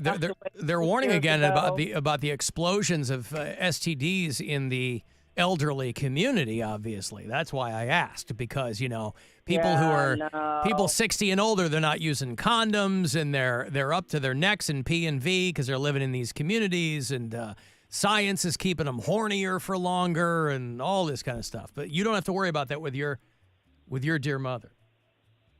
No, my mother's 86 years old, and the last thing she needs is sex. All right, her words are yours. Yeah, don't speak for her, Stephanie. She might know something you don't know. All right, thank you, dear. Maybe she likes going to appreciate the call. CVS because there's a handsome guy, was a pharmacist there that she's like, maybe things could happen. Yeah. Well, CVS has some hot pharmacists. Some of that leftover lube from Diddy. Get things going. That's right. I was reading a thing this morning. They're like, yeah, boomer sex is getting to be a real thing with the STDs. You know, women live longer, so that means there's more of them for old dudes to have sex with. They aren't super hip to what's going on with STDs. They were like, only half of people over 65 knew there was a cure for chlamydia. And like I said, science, right? Viagra for the boys. The girls got all kinds of dry crotch meds they can take now. You don't like that? It's a brave new world out there for the olds who want to get it in. You don't like dry crotch meds? I don't know. Sorry, vaginal dryness products, Bill. Thank There you. you go. All right. That's better? None of it's great. It's necessary, you know. What are you gonna do? It's a necessary evil, I believe, is what you're trying to think of. I want to there. be sure you know how to use a condom, rubber, a raincoat, a boner bucket, party hat, squirt skirt, love sock. Yep. That's Stephanie's mom. Right there. She knows all that slang. Very, very useful. Has a very handsome voice. That's yes. Well, you know, the older you get, the voice deepens, Bill. Oh, yeah. For the women. I've got to take a break. Mary's got to go, yeah? I gotta go. You made it. You made it to the end-ish of the show. And you had a good time. I didn't. Wow. No, I did. Wow. Welcome back. You can't take it back. You already said it. I hate This is the Alan Cox Show. Everywhere on our free iHeart Radio app or whatever smart device you have. Just tell it to play the Alan Cox Show on iHeart Radio. We're just days away from our 2024 iHeartRadio Music Festival, presented by Capital One. The biggest headliners in live music will be taking over T-Mobile Arena, Las Vegas, this Friday and Saturday. Limited seats still available at AXS.com. Don't miss A$AP Rocky, Big Sean, Camila Cabello, Doja Cat, Dua Lipa, Gwen Stefani, Halsey, Hozier, Keith Urban, New Kids on the Block, Paramore, Shabuzi, The Black Crowes, The Weeknd, Thomas Rhett, Victoria Victoria Monet. And a special performance by Coldplay's Chris Martin. Plus, some special surprises and moments you are not going to want to miss. Our 2024 iHeartRadio Music Festival, presented by Capital One. Stream only on Hulu. And listen on iHeartRadio. This Friday and Saturday, starting at 10:30 p.m. Capital One is the proud presenting partner of the 2024 iHeartRadio Music Festival, bringing great products, rewards, and services to its customers. What's in your wallet? Here's what's trending on the iHeart Sports Network, presented by DraftKings Sportsbook. Let's lead off with lots of Guardians news here. The Guards placed left fielder Stephen Kwan on the 10-day injured list before tonight's game against the Twins. He's got back soreness. Cleveland also calling up outfielder Miles Straw from Columbus to take Kwan's place in the lineup. They also cut right-hander Carlos Carrasco. And Browns defensive end Myles Garrett will be on the injury report for Sunday's game against the Giants with a